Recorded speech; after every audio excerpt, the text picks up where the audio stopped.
Good morning, good evening, good afternoon, ladies and gentlemen. Welcome to SKTV. Welcome and welcome to today's emergency show. We have been off since Monday. The last time we were here was on what Sunday. We have a lot to talk about. A lot to talk about. Um, let's uh, let's share the show. Let us know where you're following us from. Please, please, and please, as you join us, please let us know where you're following us from. Um, the show promises to be very, very, very. We have a lot going on, so as you already know, you know what time it is. Today, I'm also happy because today is my son's birthday, and so a lot of good things are happening. I'm very happy. Um, I say happy birthday to my son. I'm grateful that he is doing well. He is healthy. Thank God. Today adds another day to his life. Um, I try not to talk about my personal life in public because I know how some people can be. So I keep personal life out of Facebook. But let's share the show. Let's share the show, guys. Today promises to be very, very interesting. We have George Wisner as our guest today. Many of you have heard maybe George Wisner. You've heard him on other platforms. Um, but today he's expected to be our guest. He's also from Team Cummins, which is also, by extension, the CPP. So just imagine we will talk CPP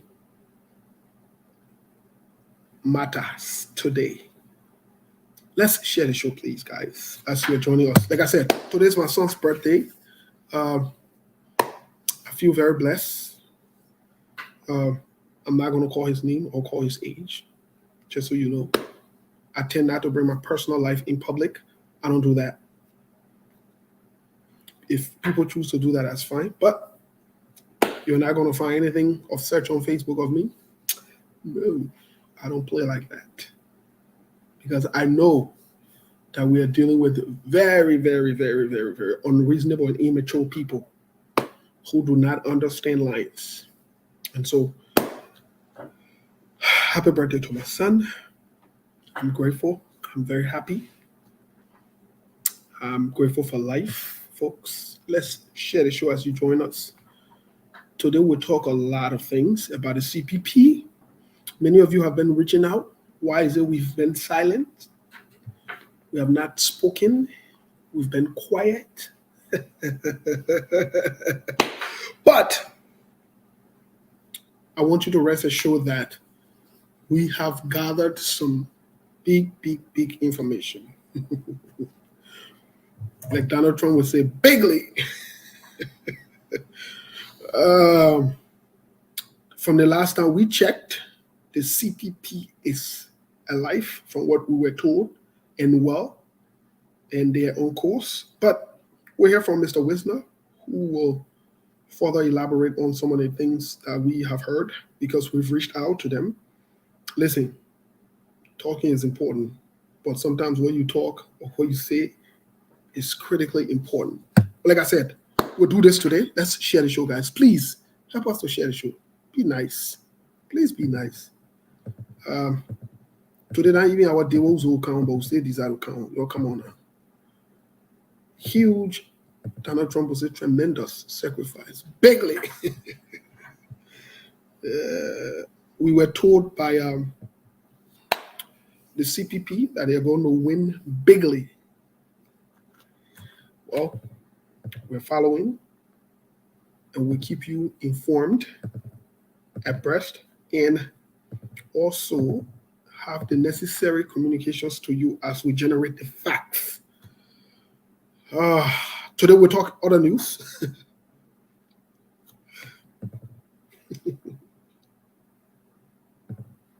We'll get to other news because there are other things happening as well. We'll get to other news. Rest assured that we will leave no stone unturned. We have been quiet for a reasonable reason, but you can rest assured that we are back. And we are going to be speaking. We have spoken to different parties, stakeholders, people from the Yomli Kanga Lawrence camp, people from other members of that were shortlisted, the camp, and we have the information. We do. It's on SKTV. We're not here to gossip. We're not on gossip, baby. No, Sekou will be joining us. We're not here to gossip. We're here to give you empirical facts. That's why we didn't rush into the news to talk. In other news,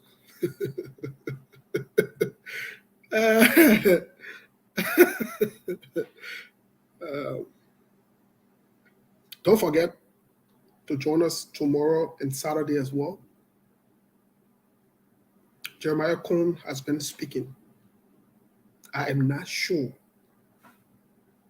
whose idea it is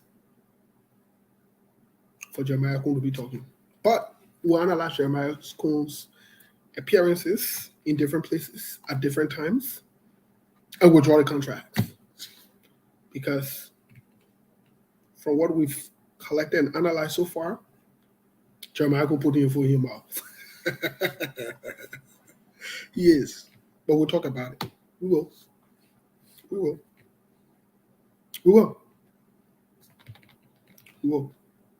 We'll talk about it.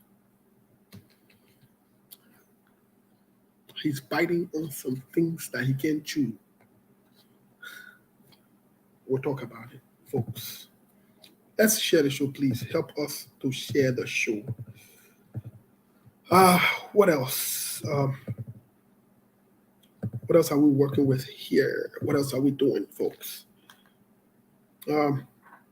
We will be having our guest soon, but let's get to other news really quick here. Let's get to other news. In other news, it seems more likely so that the players were played. Well, let's drink to it. It seemed more likely so that the players were played. If you can recall, on numerous and several occasions, we told you, both on Second Thought Afrique with Yacendi, and somebody from CPP ANC got pissed off at me. I made a statement and I said I choose my words very carefully.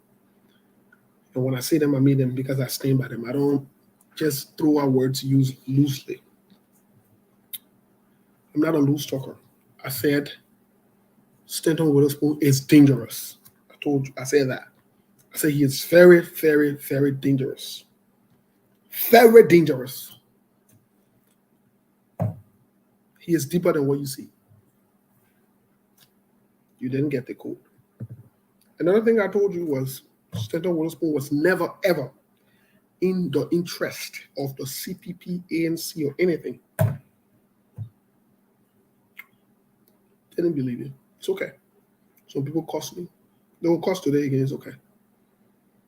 Stanton Witherspoon, new recruits. Goldman, whatever you want to call them. Sit on and talk beautiful nonsense all day. It's okay. We ain't got a problem with that. I don't have an issue with that. But I can assure you though, I will respond to each of them one by one.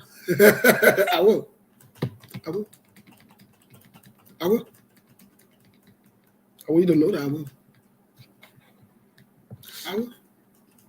When the time is right, I will respond to fluffy boys. I will. I want you to keep this. I will respond to fluffy boys. I will. But anyways, let's focus on George Wisner because that's where the issue is. Let's focus on George Wisner. I'll respond. I know that. That I know. You have no clue. He's all to pump me. He's all to scare me. Me? Fluffy boys? I'll respond to fluffy boys. Relax. Relax. I will. I determine when and how to respond. Relax. But anyways, let's move fast forward because we have very important things to talk about Liberia. Very, very important things to talk about Liberia. We do. Don't overlook the saga that's happening between the Stanton and Jefferson Koji. Don't overlook it. Keep an eye on it. And we're keeping a close eye on it.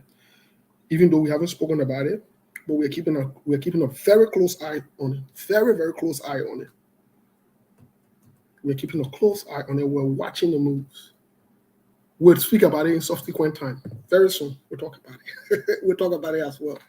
We're gathering the facts, and we're establishing some facts to talk about it. Because it's not just about listening to news, it's about the fact and how this will impact the Liberian politics and international and what's going to happen. But anyways, like I said today, George Wisner is our guest. You'll be shocked because we have a lot of pushing questions for Mr. Wisner. We do. We do. So please stay tuned. My man Milborn would say, don't you dare change the dial. Don't you dare change the dial. We're also following the progress in the conversation with Senator Yombi Kanga-Lawrence, who is poised to becoming the vice president of Alexander B. Cummings. The conversations are still ongoing. From what we are told, conversations are ongoing. Nothing's been taken off the table. For what we are told, but George Wisner will be able to answer because we are doing our investigations. And other people as well that are shortlisted, for what we have been told, based on our sources, that they've narrowed everything down to 3 people. Senator Yombi Kanga-Lawrence is still in pursuit. They're still going after her. Whether you want to call it chasing or whatever you want to call it. But the thing about it is that my boy who want to show you, you always say you know, but you get found June in the town. The Jude can play hard together, right? What thing happened? Nobody's doing it. So Jude, you want to put all the eating in they just give you away.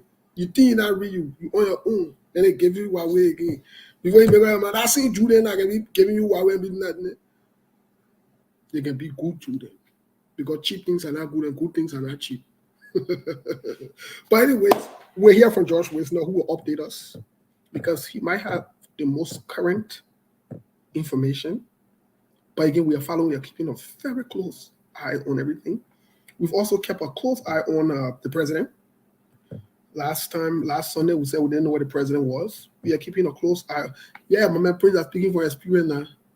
What he that team, man. That what thing you discussing? Yeah, we gotta keep a close eye out. I think nobody's too big yet. So we're keeping a close eye on everything else going on in the country. Most recently, CDC.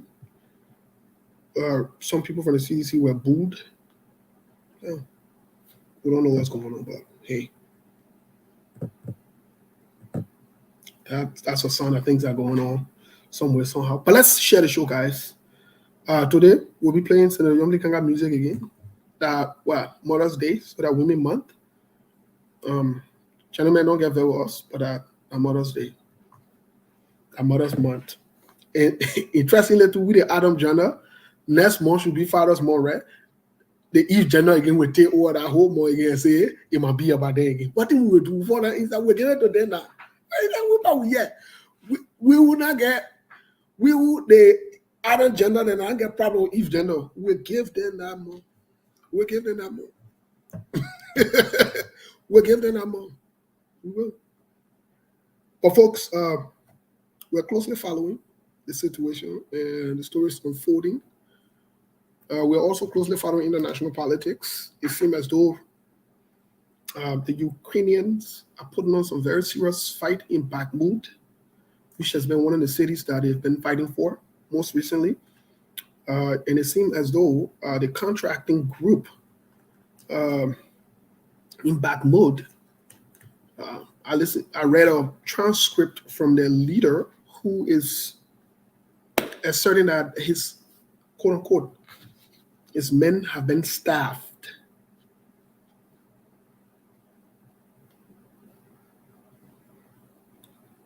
His men have been starved. Starvation in terms of ammunition, supplies, and other things.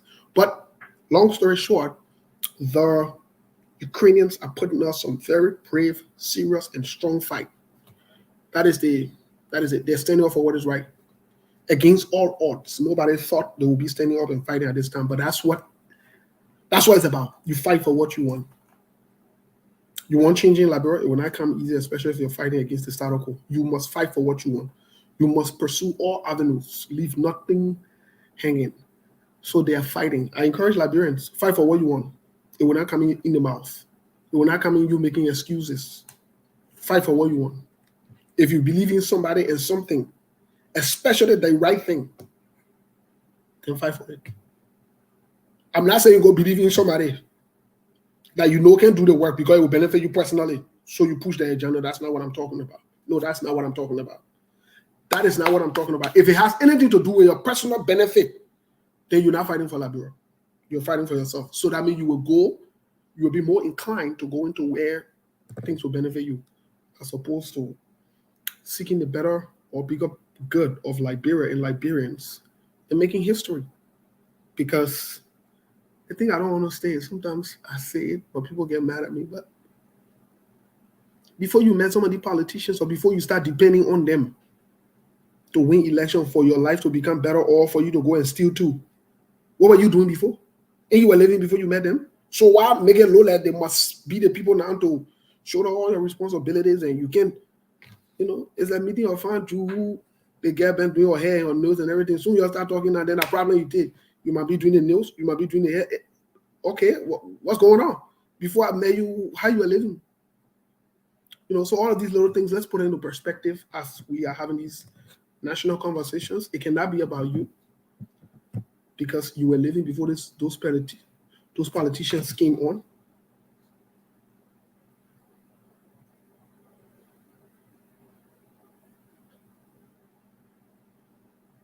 Sorry, let's get to the musical break here really quick as we make contact with our guest from Liberia. I believe he is. Let me send him the link again. Sorry, folks, I did send it to him first, but okay, let me send him this one. Sorry, folks, but let's get to the musical break really quick. We'll be right back. Invite a friend, tell a friend we're here.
Yo que yo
Sorry, folks. I'm having some serious technical issues. We'll be right back to get with our guests, the guests who have been here by now. Give me a second, please.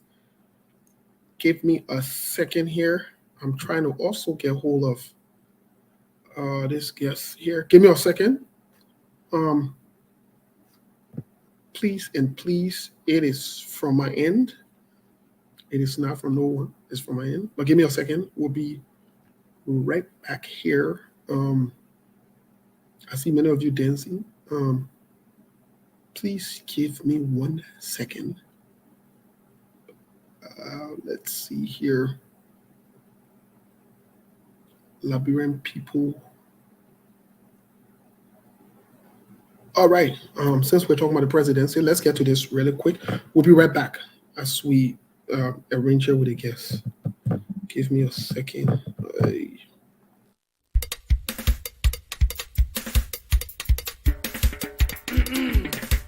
Ladies and gentlemen, I am Sonada dear boy. I'm glad with the great opportunity given me to introduce to you your president.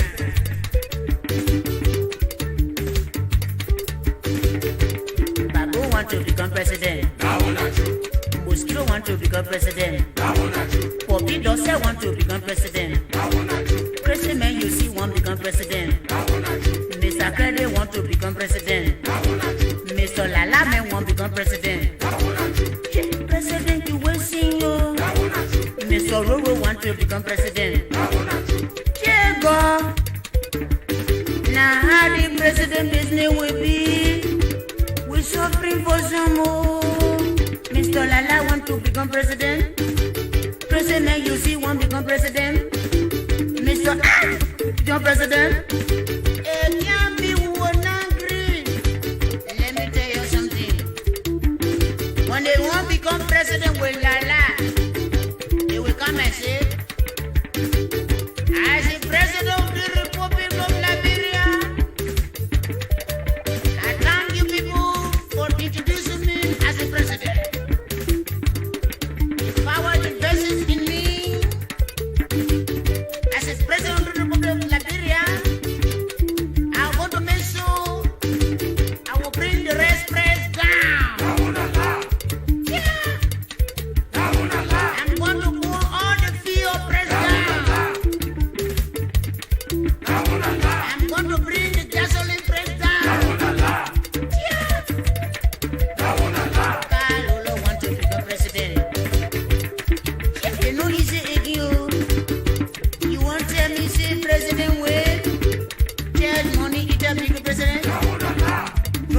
Become president, and I say, Liberia will support you. When they be president to them, they will stand and say, I'm Mason. I will bring down Moldova and build you new Moldova. I'm going to make sure I'm not going to see the government. Okay. The late George Puccini is also part of that song. Very interesting song. Sometimes the election, maybe Mr. Wisner can enlighten us on that song, considering his political career and understanding of the political play or atmosphere in the country, so he could relate to that to some extent. But that's something that he has to answer.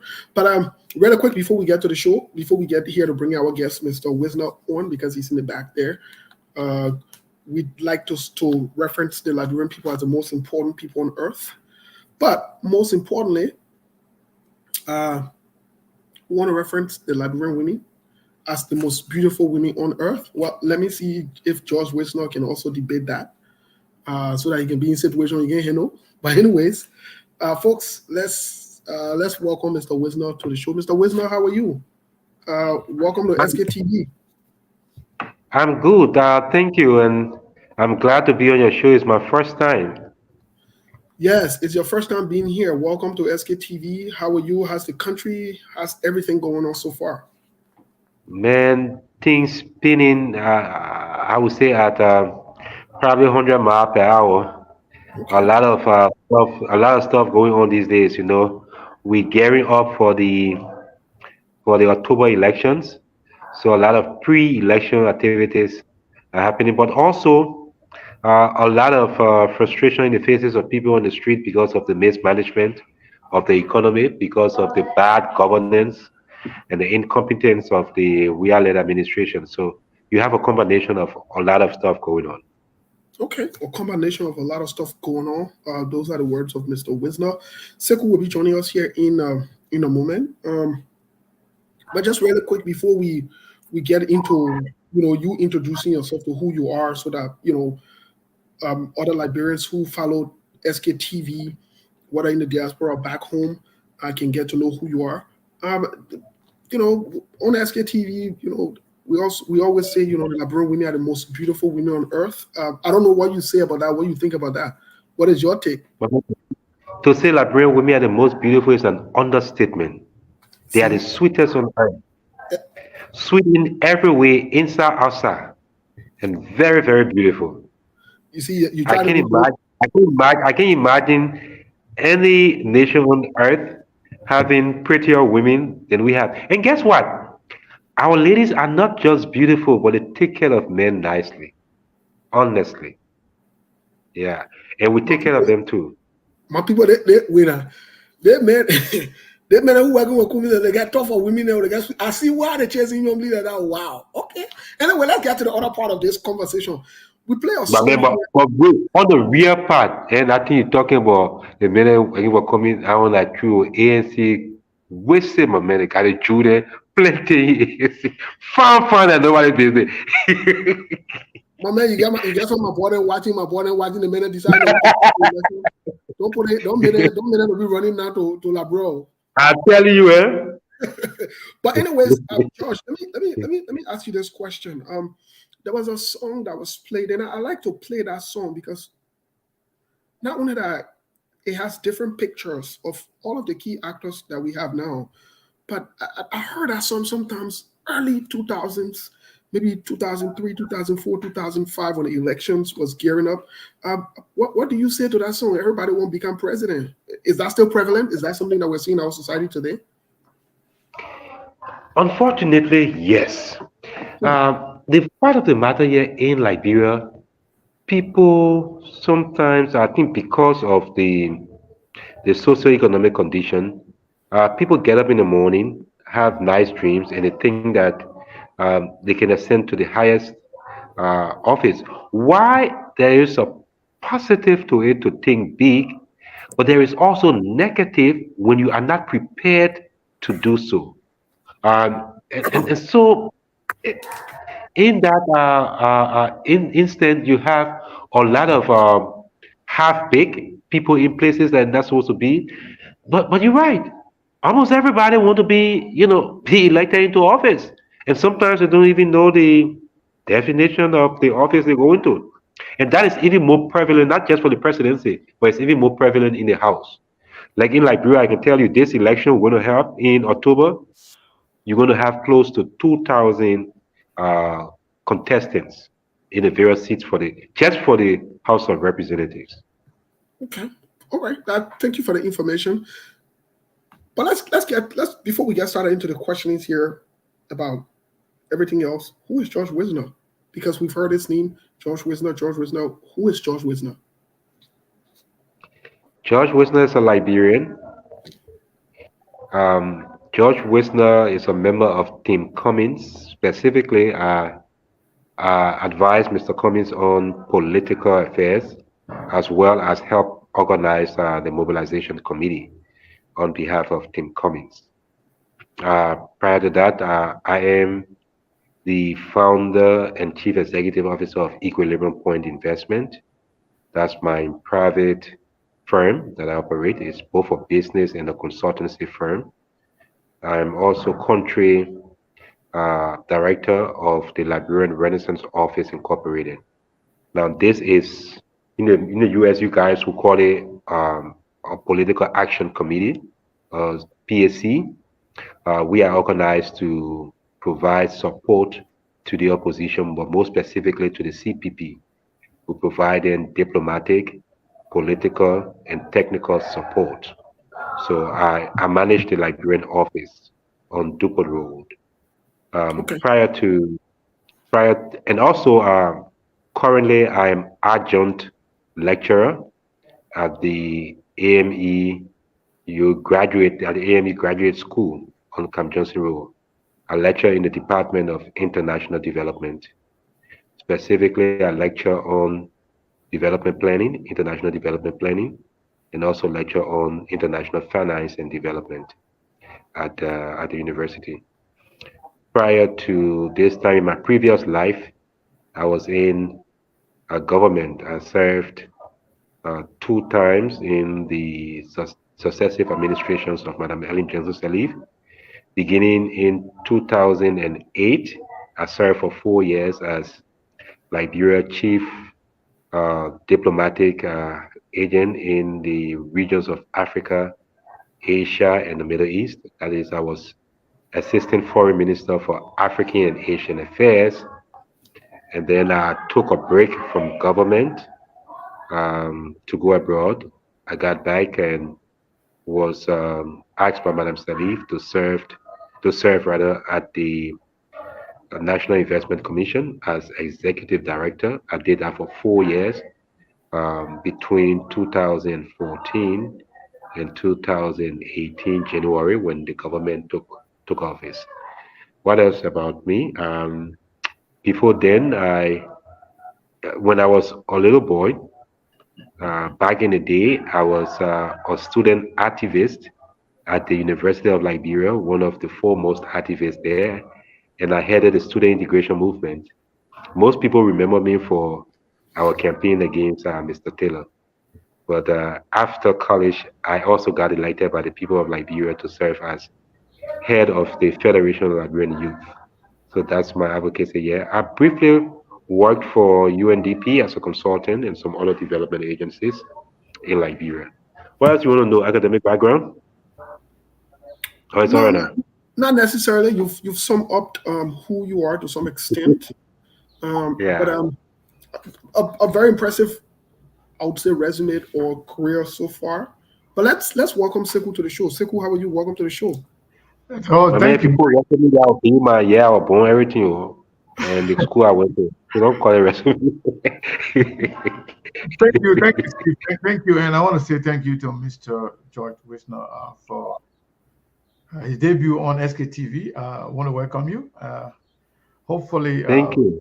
this will be uh, the beginning of more of appearances on SKTV because we are different. SKTV, Okay.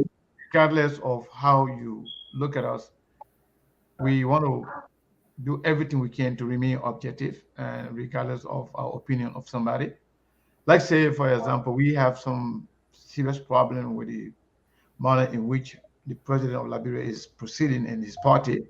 However, we are still open to having a citizen here or minister or anybody from the CDC, even the president to come and have a conversation with us.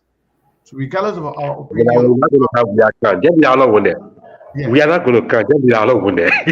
No, I'm just saying. No, but we've been trying. We've been trying in the back, but the fear is that we will ask tough questions and the president is not, ready to answer. But man, not fear. Not fear. The male speak crew. Yeah. So I just want to welcome you and then welcome our viewership. Um, Hmm? I think it's going to be a very interesting conversation. I have heard the name. I've not been able to talk to you. I'm glad we have the opportunity today to have a conversation. Maybe a lot of questions that other may not answer. You will be able to give us some answer, given your position. I listened to you saying you advise Mr. Cummings on political affairs or something. I'm not too sure. You advise Yes, Mr. Cummings. I do some advice on political affairs. Yeah. Okay.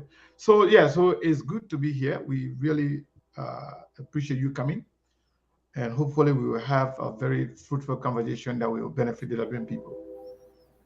Thank you, Mr. Connor. Thank you so much. George, let's get into. I hope you don't mind if I call you George or Mr. Wisner. Which one do you prefer?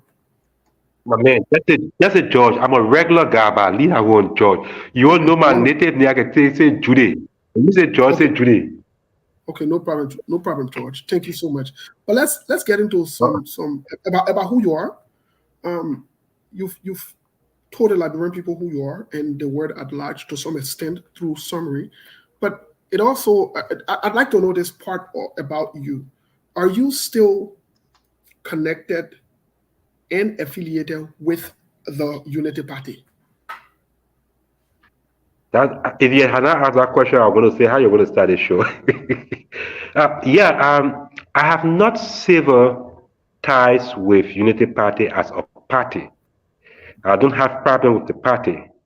I have disagreed with the previous administration handling of the affairs of the CPP, and their departure from the CPP I thought was ill-advised, untimely, and was not in the interest of the Liberian people. And I had, as one of the founding members of the CPP, one of the originators of the CPP, I had forewarned that to abandon the Liberian people's interest when they had reposed confidence in us in 2020 during the senatorial election under the leadership of Alexander B. Cummings. We thought it was going to be a sign of ingratitude and also, um, I think, disrespect to the Liberian people to walk away, no matter what the circumstances were. And they were not to that extent that we could not resolve them. So I thought the the previous administration of the UP ill-advised itself and walked out of the CPP, and I was not willing to do so. And I had told the Liberian people, whoever became the standard bearer of the CPP, I will, with every single in me, support that person Okay, using okay, my experience and everything to get them to win. okay, Alexander Comey took the lotto ticket, and so I support him. okay, wonderful. But then, I want us to set some timeline about you before we move any further because it's critically important that we laid some of these foundation, clear some of these doubts, myth, however you want to term it as, or accusations. Then some of your critics would say then it doesn't make any sense that you are in the Unity Party or member of the Unity Party or however you want to term it. But here you are, Joseph Yoman Boakai should be your standard bearer by all standard and reasonable reasonings. But you are supporting Mr. Alexander Cummings. Somebody could say this is conflict of interest. Other people could also accuse you, or some of your critics have also accused you of being quote unquote maybe a double agent or unstable. What do you say to that? On the first one, I see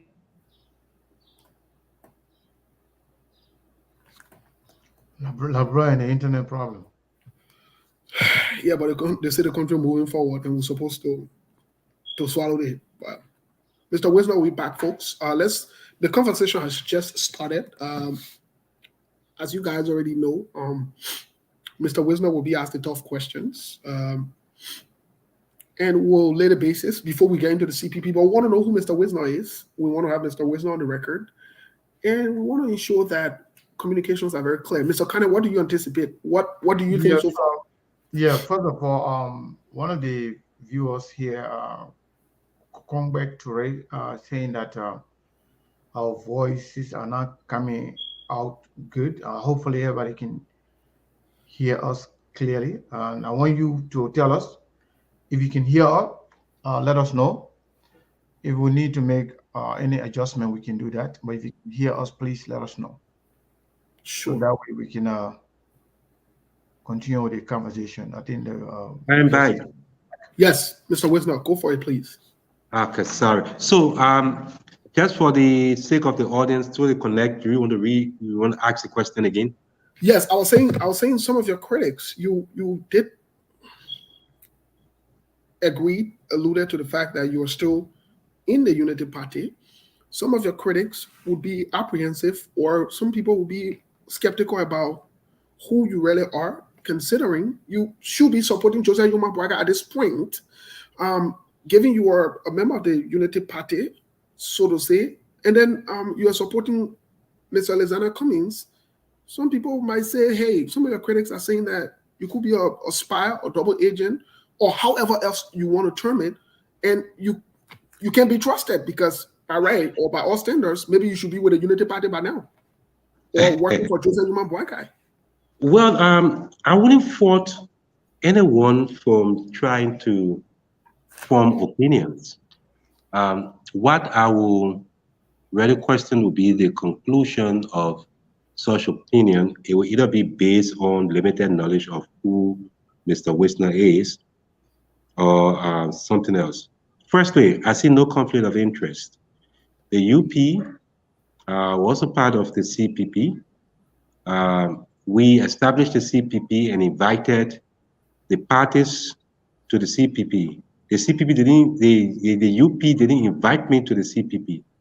It was the other way around. I and some like-minded individuals, Delon, Yekula, Moali, Weka Galiba, and other people perceived this idea as far back as 2018, and we formed this collaboration and turned it over to our leaders.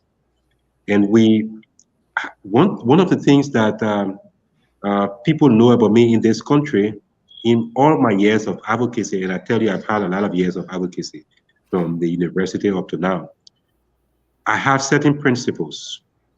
Mr. Wisner, if you don't mind, can you adjust your camera a little bit so you can fit in the screen? Okay, very good. You see? Very, very Okay. good. Thank you. So, as I was saying, I have certain principles, values that cannot be compromised and cannot be defined by mere party affiliation. Liberia is our common denominator, and where a party's activity or policy conflicts with what I perceive as the greater interest of the country, I'm under obligation to protect the interests of the country. I felt that the CPP provided the best possible framework for the opposition to work collaboratively to unseat Mr. Weah's government that had become a thorn in the flesh of the Liberian people from every aspect of life. And we made an argument to the Liberian people to have confidence in us. They did in 2020. It can't be that after they rewarded us with all of those seats and we turned around, we called them for the masses. We wanted something from them. And after we got it, they will remove the M from masses. It was not how I work. And I had informed my party officials, no. If you left the CPP, I'm going to remain in the CPP. I have no problem with Unity Party as a party. In fact, Unity Party is like a family legacy. My uncle was a founding member of Unity Party. My late father was a founding member of Unity Party. The other party that constitutes Unity Party, Liberal Action Party, my mom was a founding member of that party. So it's like I grew up with that. I have no problem with the party's ideology. I had every problem with the bad leadership, poor judgment, and where those judgments conflict with the Liberian people's interest, I'm under obligation to protect the Liberian people's interest. That's why I remained with the CPP. That's why I did not join the ANC, neither did I join the LP. I joined the CPP, and anyone who would have become the head of the CPP, I will support that. And Alex Cummings aids. Thank you so much. Mr. Wisner, I just wanted to remind you, I just wanted to please recommend that if you can sum up the answers, I mean, there's some places that will need some explanations, but if you can sum up some of your answers so that we can, ask you more questions. But here's another question, because now that you remain in the United Party, but for all indication, you've not been silenced. You've been speaking out, even within the United Party, aside from the CPP. I gave you an instance.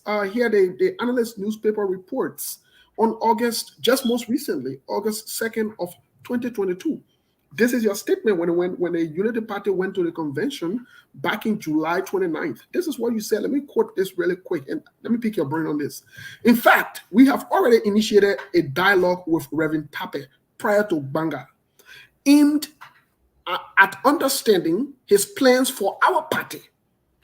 Our politics have never been and will not be about individuals and the differences we may project, but about the common purposes and principles we agree to share, for which the founding fathers and mothers created the UP. Here is my question to you. You did speak about, judgment or quote unquote leadership. I'm paraphrasing here within the Unity Party. How does this speak of the leadership of maybe Reverend Tape, Joseph Yuma Boaka, and the Secretary General at large in the Unity Party? Because it seems like you're very vocal in the Unity Party. What do you say? Yes. Anytime I make a question, I say yes. My man. That's your national issue. Wow. What does that say about the leadership, though? What does that say about the leadership and everything? I just messing with you, my man. But let me go. Let me go. Look, true to the principles that espoused and that guide my life. When Unity Party was going to the convention, after I think he's receiving a call, folks.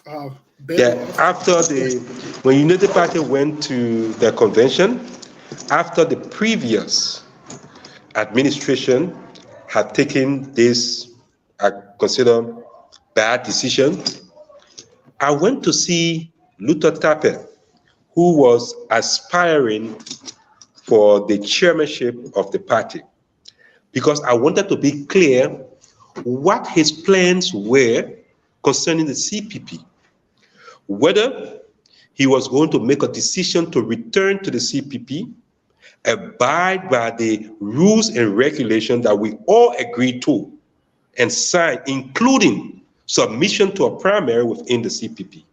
I wanted to know his plans, because I said, this is not about me, it's not about an individual, as you just said, but it's about the principles and the ideology that we all aspire to. I got his answer. And I told him, look, if you decided to return to the CPP, I'll support your leadership. If you didn't return to the CPP, for now, I'll remain in the CPP and I will work for the CPP. I was just being honest, open, and frank, because that's how I work. Okay, thank you. You are being honest, open, and frank, because that's how you work.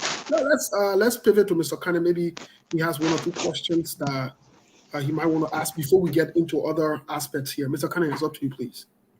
Thank you so much. Once again, Mr. Whitman, I want to say welcome to SKTV. Maybe you know me already. My name is Sekou Kene. I have a lot of questions, but from what I listened to, I want to some of your comments, some of your answers to Steve's question, can I invite more questions?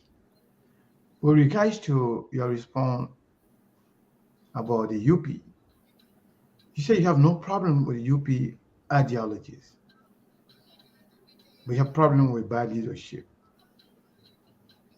What are some of those ideologies that you're talking about? And are those ideologies somehow in line with Mr. Cummings' ideology or CPP ideology? Yes, they are. Firstly, and I mean, we can talk about the UP Constitution or we want to talk to all political parties in Liberia. There is no fundamental difference in the construction of the Constitution anyway. We don't have uh, very stiff ideological divide in Liberia like you have in America, the laborers and the conservatives and this. So I would say one, the UP Constitution and our principle value is about oh Lord. Hello? Yeah. Okay. I'm switching phone. I'm having some technical problem.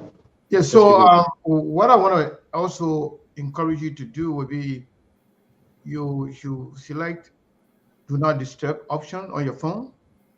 If you're okay. using a phone, yeah, using a laptop will be the best option. But if you don't have that right now, you can use your phone and select the do not disturb option. So that will somehow stop people from calling you. Let me see. I think we still having problem. Hang that one. Are you? I think he's available now, Steve. I think he's switching phone. What happened? They changed position. Now this too bright with the bright light on your forehead. I don't know, You but can you hear see, us? yeah, because you guys are all wonderful guys. I brought a more sophisticated phone. Okay, that's good. So I want you to I want to encourage you to have to select the do not disturb on your phone, so that way people can't keep interrupting you when you know. Don't You, worry, they will not even disturb. They phone a special phone for you now. okay, that's great. So yes, you were answering my question about I asked what were some of the ideologies that you talk about the UP ideologies, and I asked whether or not those ideologies are in line with Mr. Komis's ideology or the CPP ideology. One is the submission to the rule of law and consistency about one's commitment. Under the CPP framework, all parties, including the UP, the ANC, the LP, and the ALP, had committed to a set of rules, a set of guidelines that will define the relationship. And I thought that they did fairly well until after 2020, when 2023 was staring us in the face. I thought there somebody wanted to more or less, I will not say change the rules in the middle of the game, but I think the feeling of entitlement and fear of competition took a better part of some of the parties within the collaboration. I just thought our personal interest, our personal aspiration should in no way clash with the overall interest of the group, less the nation. At that particular point in time, I thought amongst all of the actors in the CPP at the time, Mr. Cummings showed remarkable consistency and commitment to those things that he had agreed with his colleagues. I thought that was admirable. Mr. Cummings had also demonstrated His willingness and commitment to abide by rules and regulations agreed by all. That is a hallmark of any good leadership in the future. Because if you cannot obey common rules now in a group, what will you do with the nation's constitution? I thought that behavior was unacceptable. Unacceptable. And more than that, the Liberian constitution, our own constitution in UP, encourages democratic participation, encourages us to use several ways to resolve our issues. I thought that the parties in the collaboration, especially my party, since we are on UP, the leadership of my party, I thought they were a little bit short-sighted to have allowed personal interest to override group interest and to override the nation's interest. Look, the Liberian people are suffering. The Liberian people have been made destitute by we as government. Okay. The Liberian people have been let down. I think I'm satisfied with the answer.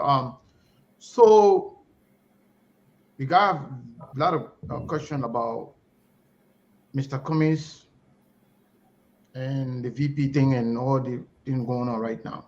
But before I go there,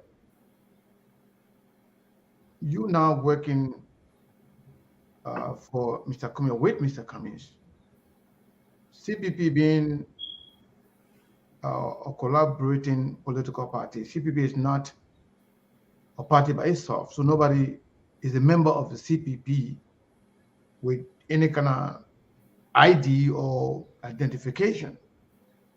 People are members of the CPP by extension of their party. Mm-hmm. Are you considering joining one of the parties within the CPP, whether Liberty Party or ANC, as opposed to just being a member of the CPP or supporting CPP, but member of none of the collaboration political party? Or is this something that's stopping you from being a member of the ANC or the Liberty Party? I'm focused on winning the elections with Mr. Cummings. That is more important now than jumping ship to another party or toting the card. It doesn't help the Liberian people. What the Liberian people need right now is to show Mr. Weah the door. People are hurting in this country. Mothers cannot wake up with the surety that they will feed their children the next day. Businesses are collapsing. Liberia's international reputation is being dragged in the mud. That is what is more important right now than party identification. We have to bring together the coalition of the willing.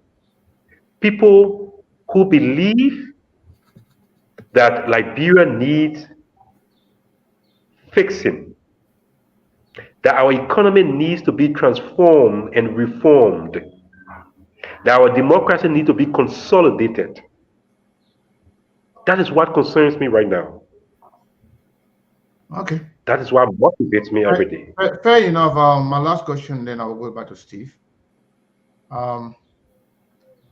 We learned that the CPP is having her convention this coming Saturday.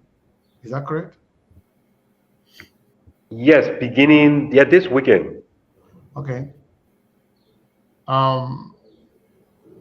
Is Mr. Cummings going to announce his running mate this Saturday, this weekend? Well, I will not second guess the standard bearer. The standard bearer will be in the position to make an informed choice. No, I'm not asking whether who's going to be choosing. I'm not asking to name the I'm not even going to tell the person. I'm just going to tell you. Are you in the know of whether or not Mr. Cummings is going to announce his standard bearer this weekend? And I'm saying that I'm not going to second guess Mr. Cummings. But I can tell you, Mr. Cummings will be in a better position this week if he decided that he wanted to announce a standard bearer or a vice standard bearer to do so. But it is his prerogative to choose to do so or not. But I can show you that he will be in a better position if he wanted to do so. Okay. Does that answer your question?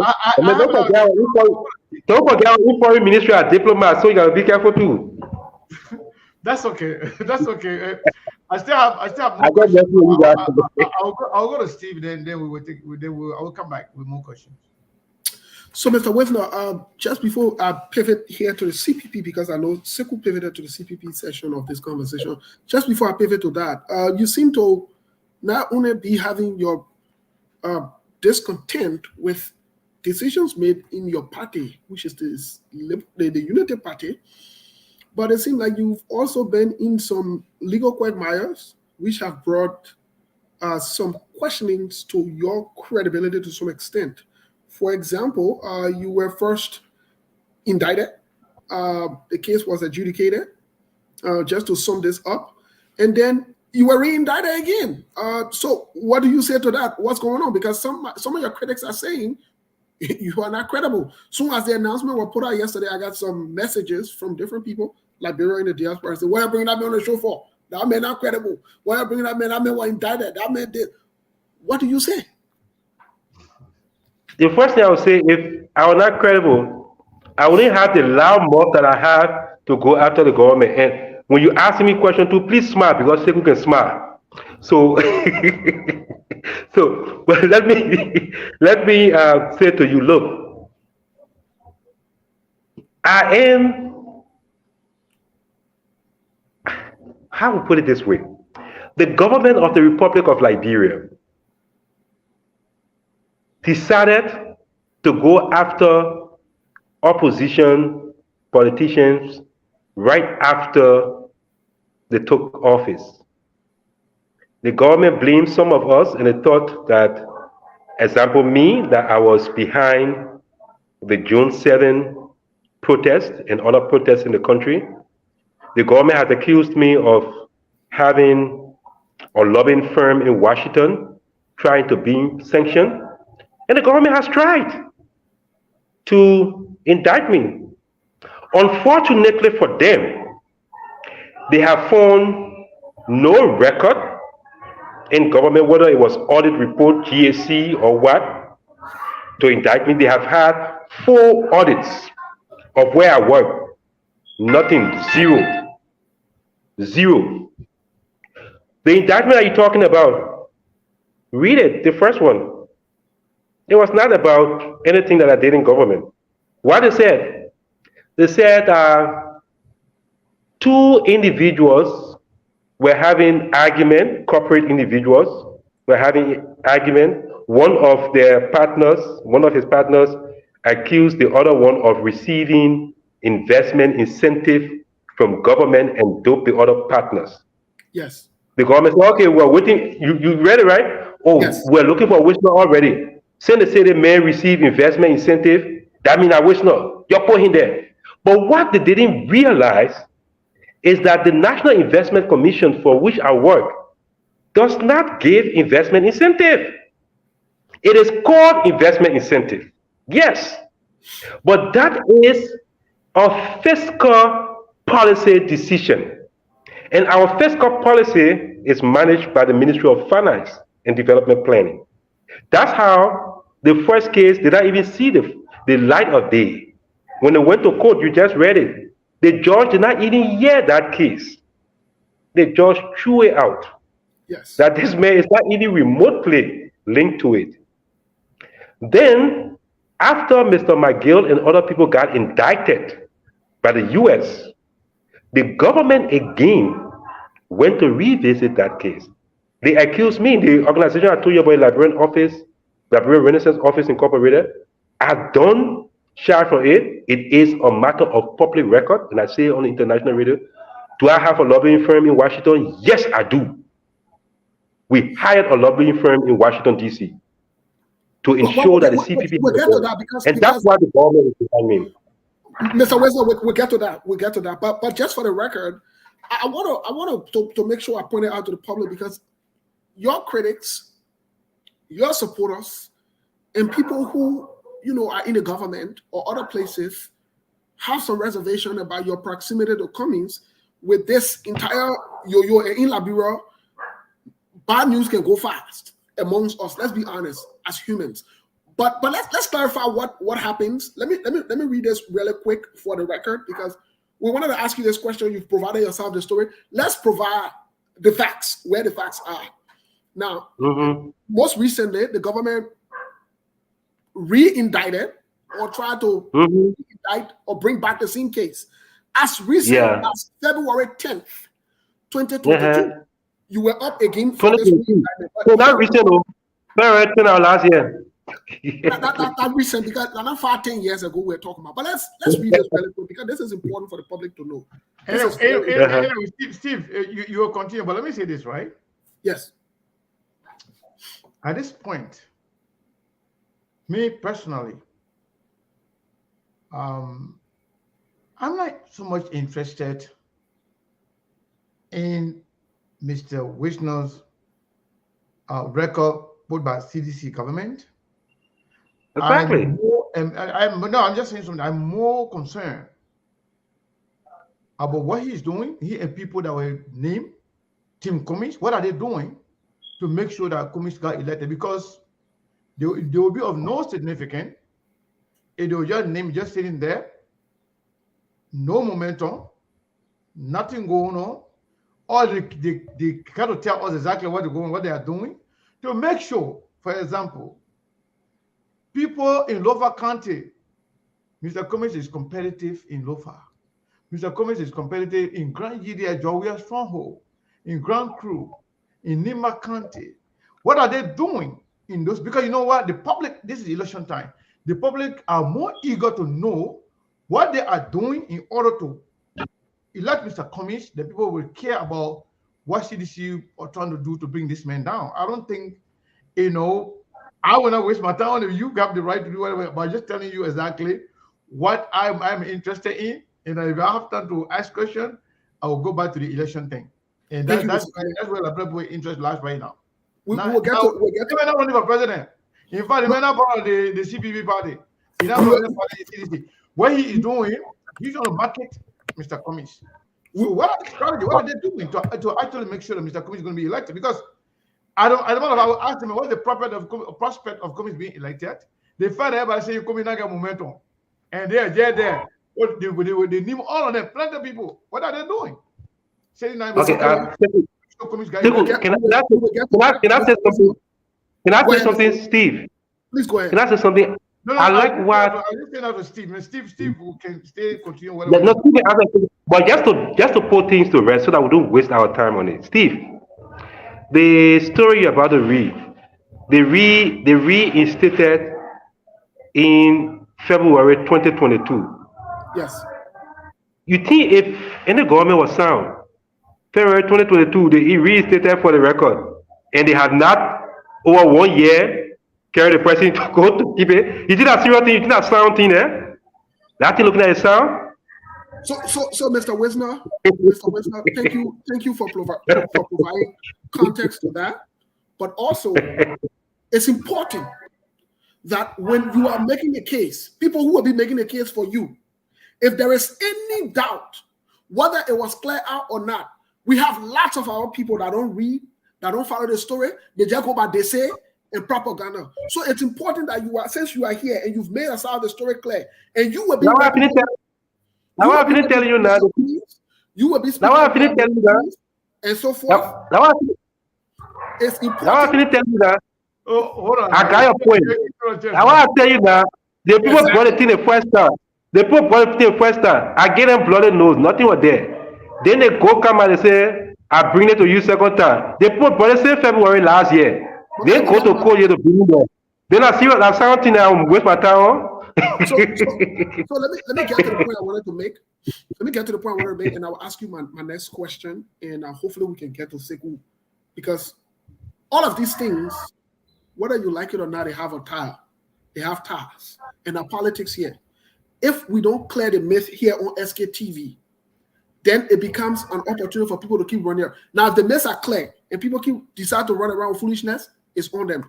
But since it is your first time, and the court itself clear you out, don't follow this man, don't get a man hard time. We are aware and we know for a fact, apart from what you have said, we know for a fact that, hey, Mr. Wisner has never been charged with any crime. All the accusations were kicked out by the court. They were not substantiated, and he was not in it, and the records are clear, and we have done the research. We follow it. Here is the next question I wanted to ask you, because this thing, all of these things are prerequisites that tie into your international connections or so forth, whether it is the government or other people who want to run propaganda against you. Here's my question to you.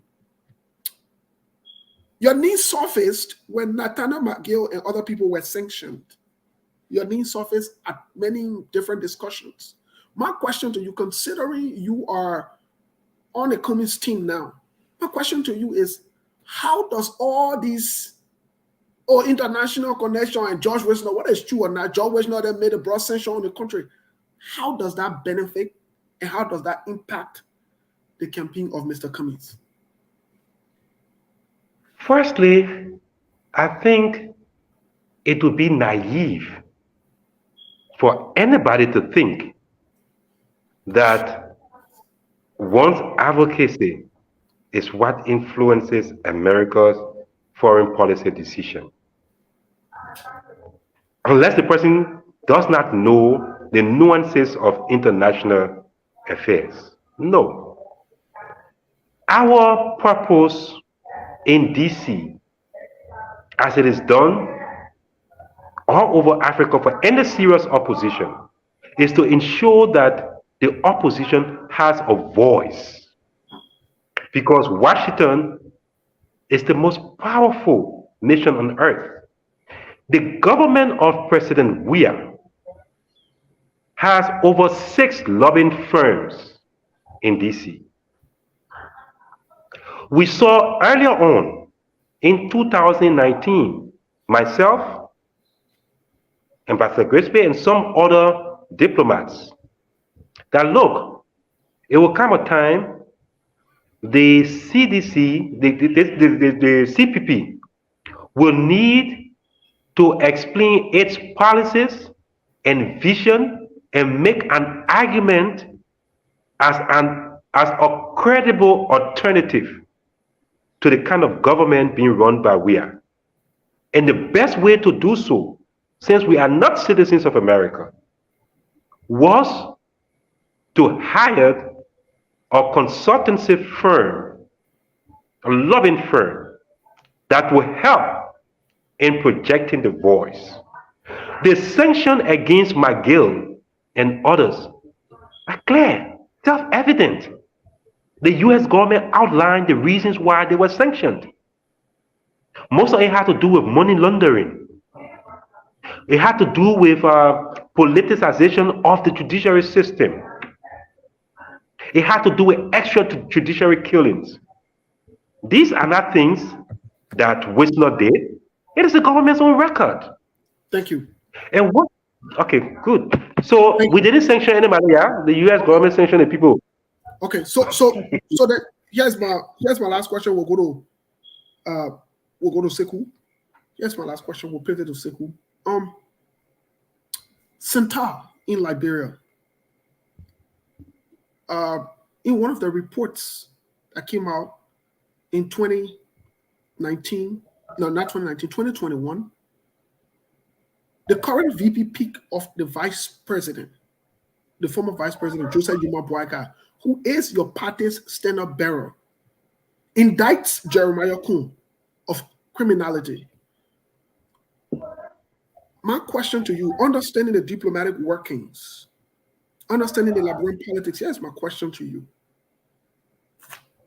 If Bernie Samuka was held after winning the senatorial election from becoming senator, from a diplomatic standpoint and from a local governmental standpoint, do you think the CDC, because in the report it states that both President George Weah and Vice President Joel Howard Taylor have the reports, would it be right for the government of Liberia to go after Jeremiah Kuhn based on those indictments? And from an international standpoint, do you foresee more sanction? If so, would Jeremiah Kuhn be included? That's a loaded question. First, the report that you are referencing, I'm not too sure whether I've read it. So I may apologize that I will be somehow limited in commenting on it. But if Jeremiah Kuhn was indicted by any report, it is up to the criminal justice system of this country to persecute him. If they have not done so, it is part of the decadence of the we as government. It is part of their incompetence. It is part of the incompetence. But nothing stops them from going after people who have violated the laws. Now, as far as sanctions are conducted, the way sanction works, especially for the United States of America, it is part of America's what we call diplomatic intercourse with other nations. My understanding of the Magnitsky Act is that it was America's attempt to curtail rampant corruption amongst Russian oligarchs. And that act was named after one of those oligarchs. America, having judged that it was an important foreign policy tool to rein governments in and to curtail corruption, decided to extend that to other countries. And so they judged the performances of government officials and non-government official actions that impact on the well-being of the people, and they use their own discretion to apply it. If you were to ask me, this we are government is so rotten that you wonder in the very first place. I believe, and I may be wrong, one of the reasons why we are has not been indicted yet is because he's president. Because just look at the symbolism. Look at the symbolism. Diplomatically, the chief of staff in the office of the president, McGill, was indicted in the office of the president. And for some of the things that they talked about, procurement processes that were circumvented, the Minister of State doesn't sign all concession. It has to be with the acquiescence of the president. Look at the other symbolism. The head of the Port Authority was sanctioned. The Port Authority is the gateway to Liberia's revenue. So that was an attack on the revenue system itself that has become so rotten, corrupt. Then the Solicitor General, that is what we call in local parlance the chief policeman of the land, Right. was sanctioned for political corruption. Those three symbolism carries weight. It was a warning to Mr. Weir. That was why I was not surprised in recent time when Mr. Weir was unconventionally invited to the CIA headquarters, the first of its kind for a sitting president to be invited by a spy agency. Thank you. A pattern is developing. So I wouldn't be surprised if there were another sanction. I wouldn't be surprised because the black government is rotten. Thank you so much. Just before we go to second, just for the record, those who are watching and viewing, the report, I did send a copy of the report to you, Mr. Wisner, when you have chance so you can view it. But I also, for the record, in that report, Jeremiah Kuhn served as deputy co-chair on Ways and Means to Thomas Fowler. So that means he was actively in the government, actively participating in all of the money's transactions that happened. Sekou, is up to you. Thank you, Steve. Good. Thank you so much. Once again, I want to welcome everybody here. This is SKTV coming to you live from Phoenix, Arizona. My name is Sekou Kenneth. Steve Bolly is my colleague here. And we are privileged today to have with us Mr. George Wisner, an advisor to Mr. Alexander B. Cummings, Standard Bureau for the CPP. Mr. Wisner,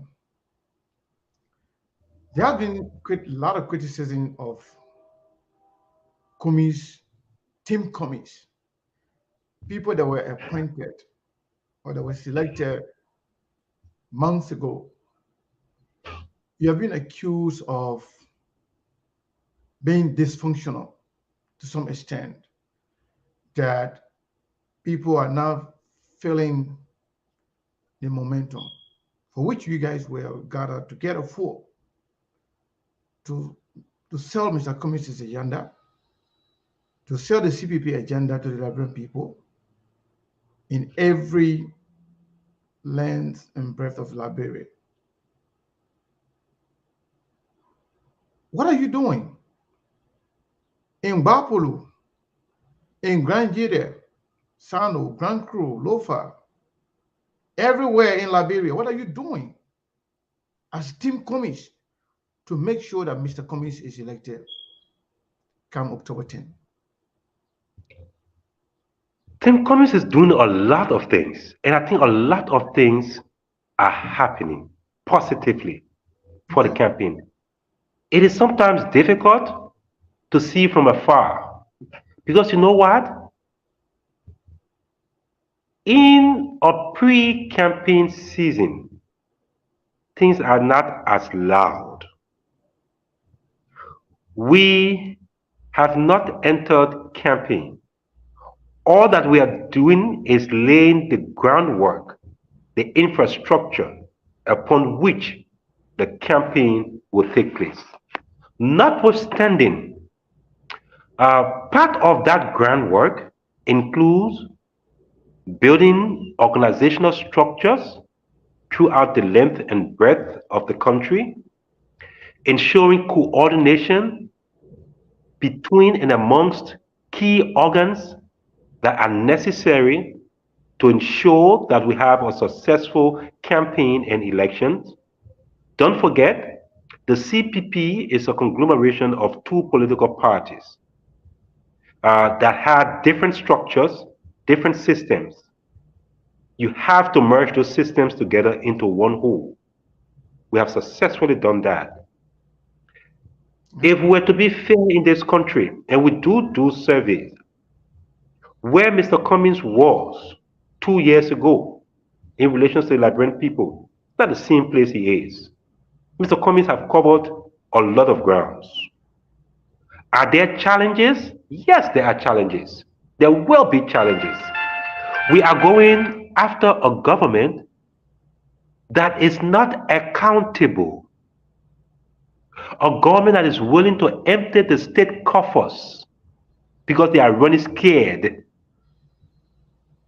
Okay. A government that is, Yeah, I think you have answered that question. But speaking of a structure, that you have built the structure, lay out the structure, that I believe that may kickstart right at the campaign opening, or maybe after your um, convention.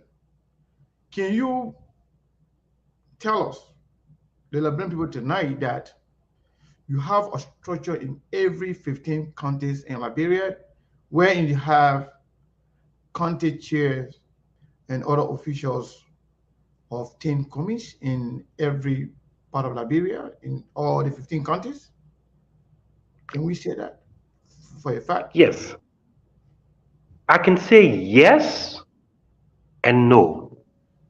Okay. Yes, because Tim Cummings builds on the infrastructure of the institution LP and ANC. LP and ANC have existed for more than 5 years. They've built structures in every county. They have chairpersons and everything there. In some counties where we think that the structure is weak and we need to have um, a coordinator or a face other than the chairperson of the ANC or the LP, we do so. In other areas, we have not. So it's an ongoing process. Like I said, we are building a campaign infrastructure. And that campaign infrastructure will include incorporating already existing structure and adding to it. It is this process that people see and they think that it is slow. No, there is no county you will go in the Republic of Liberia, you won't see ANC or LP. And don't forget, 2020 elections, the CPP ran the senatorial election. Senatorial elections are run in every town and villages. Yes, those structures are being strengthened, my brother. Are we satisfied with where we are? No. We have a lot of grounds to cover. We have a lot of challenges, but we believe in the capacity of those we are working with to make it happen. And we are happy that we are on course to doing it. So we learned that the convention going to be in Ganta this weekend. Why Ganta? Nimba County, why? Well, I'm not on the convention committee, but in the wisdom of the convention committee, they thought that it was important to have a change of venue from Monrovia because Monrovia is not Liberia. To choose another county, it could have been anywhere. They just happened to choose Ganta Nima County. It could have been Bong, it could have been Bassa, it would have been Grand Jide, it would have been Lofa. They just felt that at this point in time, it was important for them to go another county, and they thought Nima was an ideal place to go.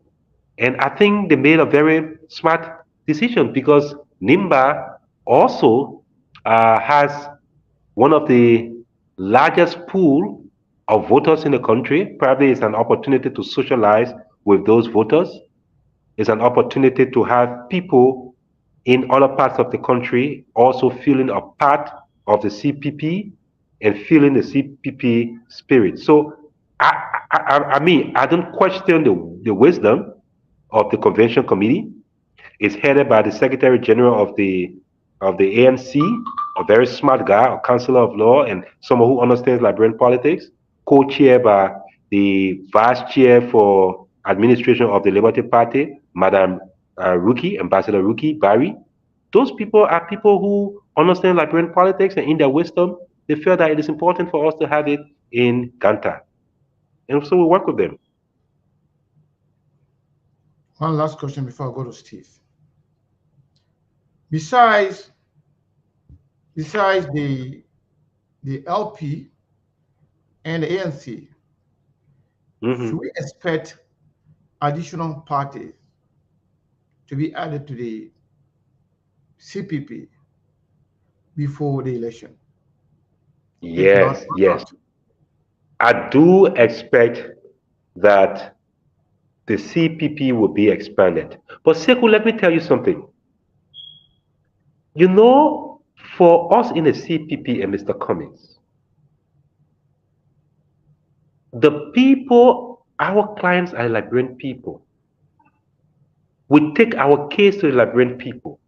We work day and night. As important as political parties are, all survey shows in Liberia, only 28% of the electorates define themselves as members of political parties. What happens to the rest 62%? They don't identify with any political party. And these are the people that we go to. Another thing I would tell you from my experience of electoral politics, and trust me, I have a lot of experience there. I've managed national elections before. And I tell you this much. There are two ways you win elections. Either by attracting a significant number of people or by attracting a number of significant people. At this point in time, we are going after the both. We're trying to get influencers. That is the number of significant people, because when you have them, you drive a significant number of people. So we are making our case to the Liberian people in the towns, in the villages, in the neighborhood. We don't feel entitled. We don't feel we have wrapped this thing up. No. Every day we have to work, and we are working. So to answer your question, we are happy that many persons are joining, You may not hear many political parties joining, even though I can promise you that the CPP will not remain with the two parties before elections. Parties will get on board, but our greatest desire is to get more Liberians on board than more political parties. Back to you, Steve. I still have more questions, but Well, our desire is to get more Liberians on board and more political parties. These are the words of Mr. Steve, George let me Wisner. say something. Please, Steve, can I ask you one question? go for Are it. you related to Shaggy, to Shaggy, the ex-Marine? The guy who saying it wasn't me. No. You guys look alike. Well, thank you for the compliment there. But no, I don't know. But anyways, let's get to the politics in the conversation. Yesterday, I listened to you very briefly on Spoon Talk, and Oh yeah. I did not have the opportunity to end the interview, but I listened to just very briefly. But this morning, I got sent a clip of people clip snippet here and there, and put certain things up. A couple of snippets were sent to me, and I said to myself, okay, maybe I'd ask you one or two questions to elaborate on some of the things you said, because it caught my attention, such as it's clear that Mr. Jeremiah Kuhn, or Senator Jeremiah Kuhn, was also in the conversation. That's what's been said. What are some of the key factors that made you guys to cut it off and not pursue him? What would you say if you were to name the top three? There are two things you're talking about. You want me to name the top three, or you want to say why Jeremiah Kuhn was not considered a serious contender? Which one you want me to answer now? Both of them, please, if you can. Okay. Let me try to understand the question. So the first thing is why Jeremiah Kuhn left. Look, this Jeremiah Kuhn is my personal friend. We go way back. And I think the conversation on Spoon last night was never a conversation that I would have loved to have had. Because from my level of experience and maturity, I don't go publicly discussing private discussions between friends. But Jeremiah Kuhn elected to go on Spoon the previous night to diverge conversation he and I had, and use that for political gains, to say that we were crawling and more like begging him, running after him. So I had to go to make the record straight that in the first place, nobody was begging him. Did we have a conversation? Yes, we did. Jeremiah Kuhn and I have had some important conversations. One of the first time we ever talked about this political thing, he and I met at a supermarket, as I said last night. And going out of it, from one thing to another, he told me that they were forming this 2029 team to make sure that power shifts in 2029. My concern was, to reach 2029, you got to deal with 2023. And he had said that he and other folks were hoping that I would join this group. And because they were so obsessed with 2029, they were willing to either coalesce behind George Weah, since Weah was only going now, it will be his last term, and he will not be eligible in 2029, or they will coalesce behind Joseph Weka, because he will not be, in a word, he was too old and probably had some health issues, and he will not be able to make it. I thought they both conversations, I thought it was just not only naive, but I thought stupid. Mr. Kuhn also had told me, in all honesty to him, that he thought Mr. Cummings was the best and most qualified of all of the candidates in the race.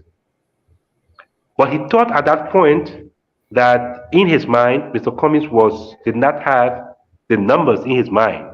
So that's why he was hedging the other way. Fast forward, when Mr. Cummings decided to set up the team to go out there and scout for potential vice running mate, I remember the conversation. I never gave up on Jeremiah. I had always wanted to recruit him. He's a nice little boy. I wanted to hear my little brother. We live in the same neighborhood. I sent for Senator Kuhn. He was in Nima. I told him I wanted to see him. Out of respect for me, he showed up. We met at a local restaurant. And I told him, I said, look, you know you don't have to wait for 2029. You have a lot of potential. You are a former representative and now senator. You have the potential to be anything. In fact, you could be vice running mate. The only problem, I told him, for you would be the connection with Prince Johnson, because you don't have the mind of your own. And with Mr. Cummings knowing who he is, and with the fact that Mr. Johnson had this international stigma over him, that would be your issue. However, I told him, as a friend, I would think that he could be vetted, but I told him I didn't think it would go anywhere. And quite frankly, after that conversation, I knew one or two things, because when I mentioned it to other people, they said, don't worry, that may not go anywhere. He's not going anywhere. With Prince Johnson, he's not going anywhere. But guess what? I also knew that if I continue to talk to Jeremiah, it would distract the UP from us schools, because you know, when you are somebody in competition, or the thing that in competition comes, anybody you go for, they go for it. UP was not interested in Jeremiah Kuhn until they learned that I sent for Jeremiah Kuhn. Okay. So they fell for the bed. When they went after Kuhn, honestly speaking, we took 2 steps backward, because we knew they were going to show ingratitude to Yomdi Kanga Lawrence and other people who they have been working with. And we knew that to have Kuhn on your ticket is more having Prince Johnson on your ticket, not Kuhn. And it's a defiance to the Americans and the international community that have sanctioned Prince Johnson. But we knew they were going to fall for the bait. So Kuhn was never a serious person we were considering for vice. Let me ask you something, Sekou. Logically, I mean, you over there, let's be frank. If we wanted the man, he himself went on Spoon, he said, the people Wisner approached me November last year, and for 5 months, I ain't hear from them. You think the man serious contender? Who vets somebody for 5 months? Who vets you? Put you on pause for 5 months? He truly said that? Yeah, he said that. I mean, it's a matter of public record. Oh, it's a matter of public record. I'm never listening to it. I'm just asking because I never listened to it, to the interview. So he was never really going to even make our short list. Not because he is not a good person. Don't get me wrong. Jerry is my friend. Jerry has a lot of potential. He's a nice young man. But the part is, Jerry is not his own. You saw it when Mr. Boyka decided to pick. Who announced Boyka running mate? It was not Boyka. It was not Ambassador Boyka. It was Prince Johnson. It was Prince Johnson who announced it. Ambassador Boyka only confirmed it on that Friday. And even after confirming it, Senator Johnson, went on Spoon Talk to berate Yombi Kanga Lawrence, Senator Lawrence, denigrate her. It's not a thing that we wanted, because we knew that Johnson was going to be a total distraction to our ticket. So it was just a bid. So let's keep Senator Prince Johnson in context. Let's keep Senator Jeremiah Kuhn in context as well. Based on Jeremiah Kuhn's connection, to Prince Johnson, would you say Jeremiah Kuhn is a liability to any, by extension, his connection with Prince Johnson, he's a liability to any political affiliation, or what would you consider him to be from a diplomatic standpoint? Look, right now, let's face it, whether we like it or not, that ticket is a boycott Johnson ticket. It is not a boycott Cohn ticket. That's how it is viewed in the international community. Prince Johnson remains the one calling the shots for MDR. Prince Johnson calls the shot. It's not going to go away. It is a defiance to the international order because Prince Johnson is being sanctioned by the international community. Not only sanctioned, he's a possible war crime indictee. It is a serious security threat even for our country to consider that. In the unlikely event that that ticket wins, Liberia stands the risk of having another 6 years of non-cooperation by the US because they see Prince Johnson on the ticket. That ticket is not a boycott Cohn ticket. It is a boycott Johnson ticket. That's why it's so difficult for Prince Johnson to go away. And this is something, that's why when people say, oh, when I heard my brother Kun say, Wisner, they approached me to run it, I said, come on. Oh, Bakuda me. You know political strategy? Oh, Bakuda me. You think I get to bring embarrassment to Mr. Cummings? That will have to be, whole day will be begging you, Prince Johnson, to be quiet, to go away, because we want distraction? Okay. No. Let me ask you this other question. I'll pivot to Sikwi here. I want to move a little further to Senator Yomli Kanga Lawrence. She's seemed to be one of the people that you guys have seriously invested in over the past week or so, or maybe months. I don't know how long you've been vetting her, but she's one of the people that you've considered. I'll also listen to you saying that there are 3 other options. There are 3 other people, including her. Amidst everything that has happened, whether it's the CPP, the Liberty Party, the political landscape, and so forth, what qualities Senator Yomli Kanga Lawrence bring to the table that attract you and others who are on a vetting committee to seriously consider her at this juncture of our country, both nationally and internationally? What are some of the qualities? Why Senator Yomli Kanga Lawrence? Why not other people? Why not why not men? You know, there are a lot of able-bodied men in the country, like we say. There are a lot of able-bodied men in the country. Why not men? Mami, I got your question. Look,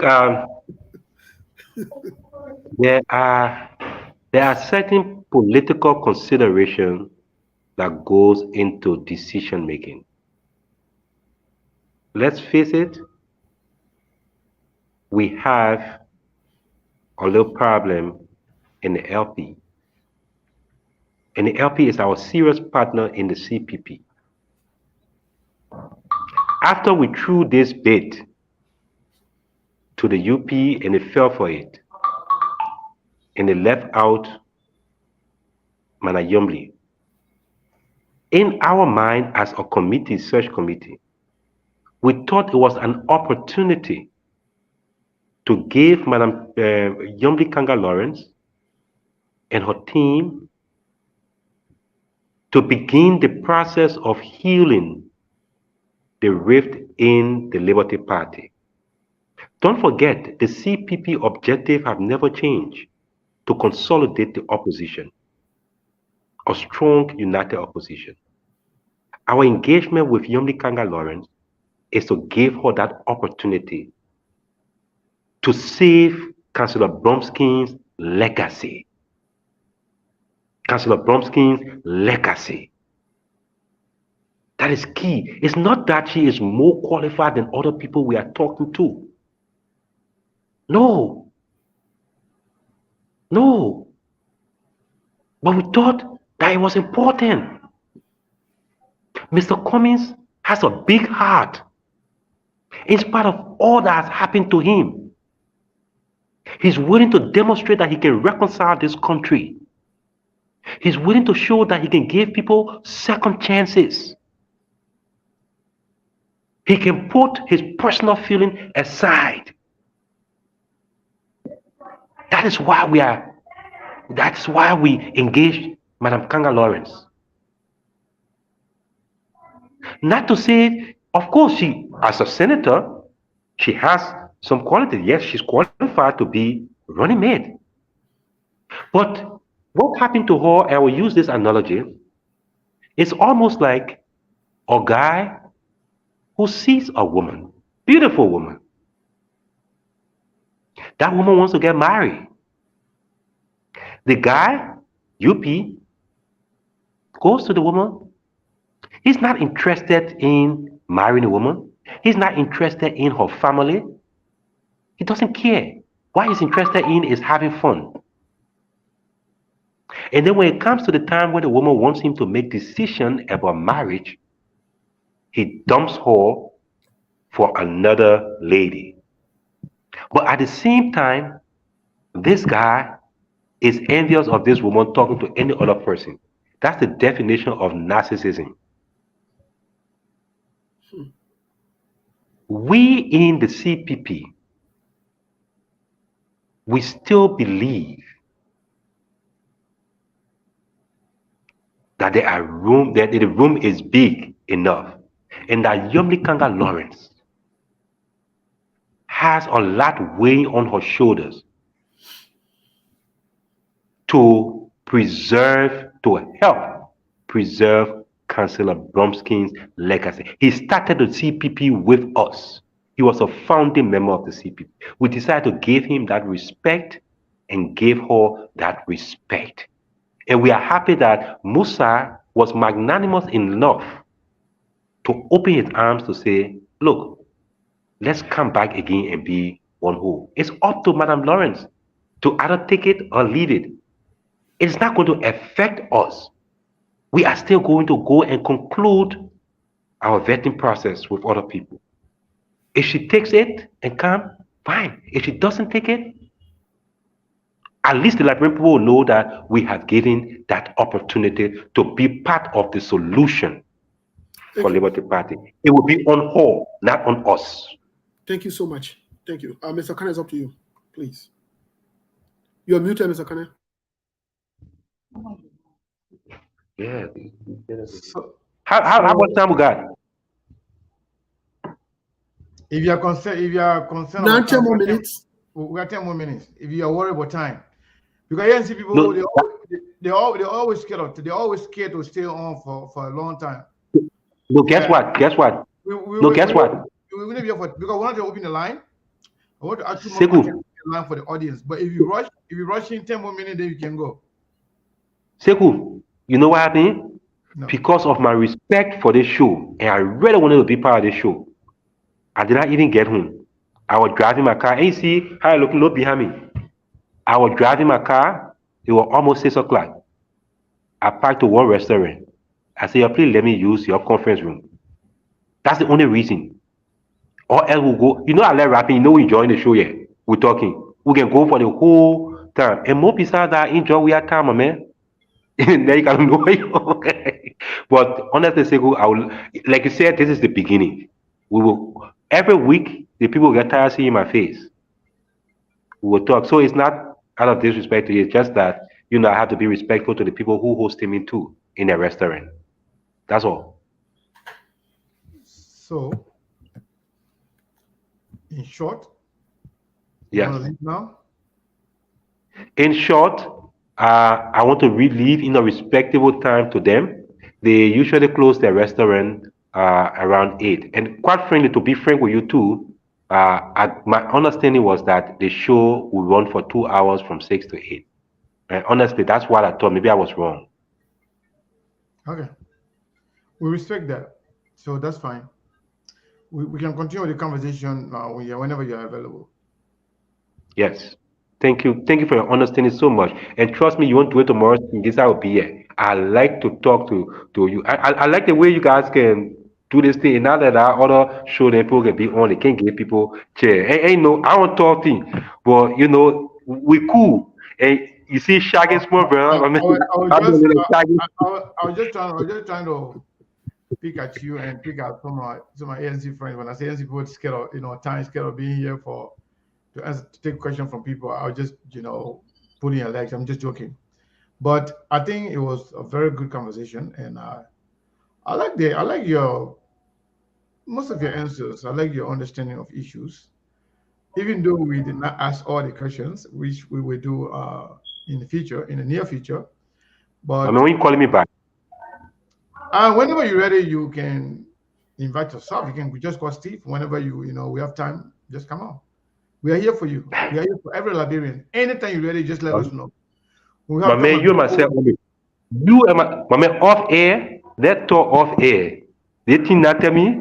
Let's talk off air. You get tired seeing me. That one not for the public. Let's talk No, off air. no problem. No problem. We got you. Okay. All right, my Thank you. brother. But I'm, Thank I'm you. so Thank you. sorry, I man. mean, I'm so sorry. before you go though, Yeah. you want since you just told that you have to leave, I want to give you the opportunity to at least to close, make a parting comment so that at least you know. The, the parting comments I will make. Firstly, the CPP is going to hold its convention this weekend. At that convention, we will be confirming our legislative as well as presidential candidate for the ensuing elections.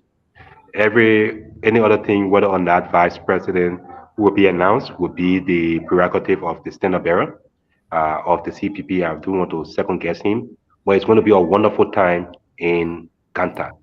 And I want to assure all of our Liberian folks that we in the CPP don't feel entitled to anything. We think that the stakes are high. We have to make our case to the Liberian people. We ask the Liberian people to be open-minded, to ask the critical questions, not only of us, but of all those running. We should make this election issues-based. If people want to lead you, they should tell you how they want to lead you.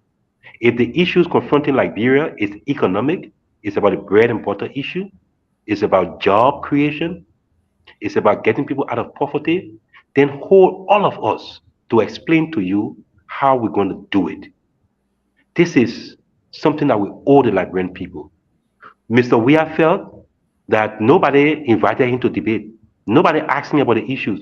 So he does not feel accountable to the people. That's why, he kicked football on the field and he thinks that he can kick us around the scene. But I want to say I love you all. I like this show. My man, you should have got in touch with me like 1 year ago. You got an awesome platform. And man, we're going to make use of you. Thank you very much. Thank you so much. We appreciate your time. Thanks for the Uh, time.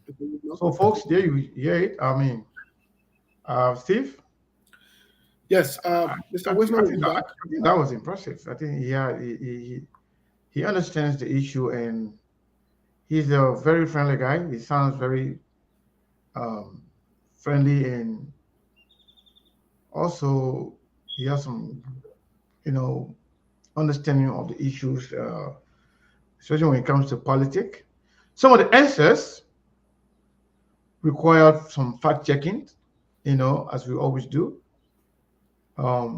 especially with the answer about having structure in every part of Liberia. That is very questionable until we can establish that. And also, you see a lot of good things. For me personally, I still want to see that campaign that we all waiting for to see the grand game, how well they are established and how well they are ready to hit the ground running when the real campaign starts. But so far, from what I heard, I think they are doing okay. It may not be to the extent or to the satisfaction of most of their supporters, or maybe many Liberians.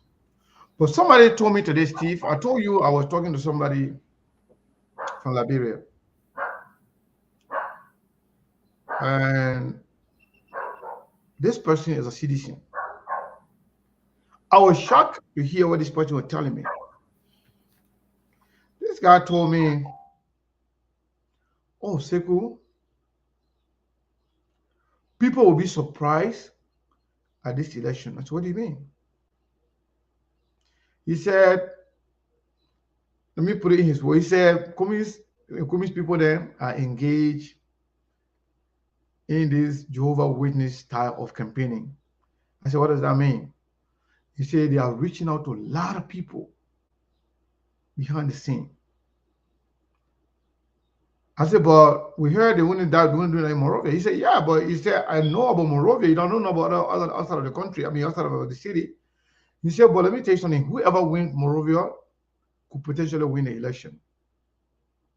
He was telling me, like I was telling the person, he said, but we heard that communist people, they are doing everything just in Monrovia. They are not going outside of Monrovia and stuff. Like the guy told me, this guy's a sedition. He said, let me tell you the truth. CDC is our party. We want CDC to win for us to keep our job. He said, but the only person that can face this country, let me tell you the truth, will be communists. And many citizens, if they can't vote for Boakai, they would rather vote for communists. That's what he was telling me. And this person is a hardcore citizen and working. So that is to say, there are some truth to some of the things we're hearing from some ANC people that they've been working behind the thing. Because this information came from a citizen. And this person, in fact, told me that he is saying communists and we are going for second round. And that person swear to God, that they're going to win Lofa. CDC is telling me that they're going to win Lofa. I was like, stop joking, stop playing. But the person went as far as telling me how much Thomas Falar and those other guys are working in the Foya district, and how much those Mandingo guys that are in the CDC, how they are working in the Kwaduboni district. And in fact, he was telling me the only concern that they have right now, the only group that they have some issue with and they are working on it is the Loma, ethnic group, because of the defeat of Galapa Kotima. And they're saying that Boka can win, Lofa. So that is to say, contrary to what we have been hearing from many people, especially when it comes to the Unity Party, it's not what it is. That's the sense I make out of what the guy was telling me. But again, they say the devil is in the detail. Let's see what happened at the convention.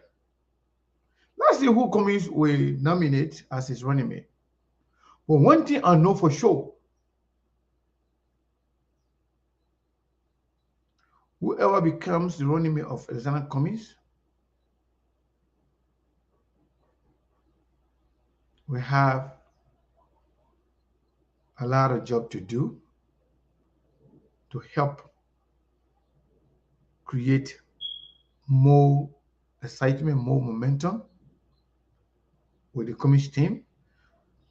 So one of the concerns that I have that I wanted to ask is that some people consider Mr. Cummings' delay in choosing his running mate as lack of preparedness, because you have over 3, 4, 5 years to at least have in mind who's supposed to be your running. But some people see it as having a steady hand. There's somebody who does not rush into judgment, who does not just go anywhere, just pick anybody, just like Joseph Walker did with his pick for VP. Some people think it was rushed in judgment, that Mr. Walker did not do his due diligence to make sure he vet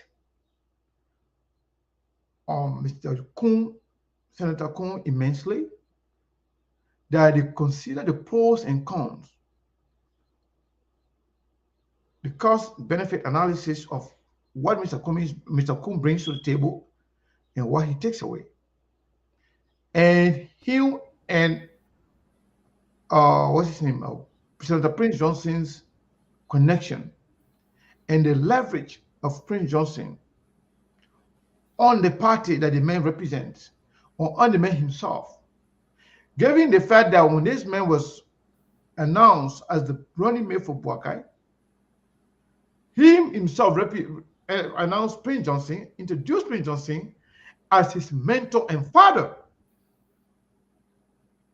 Prior to that, this man, Prince Johnson, was the one announcing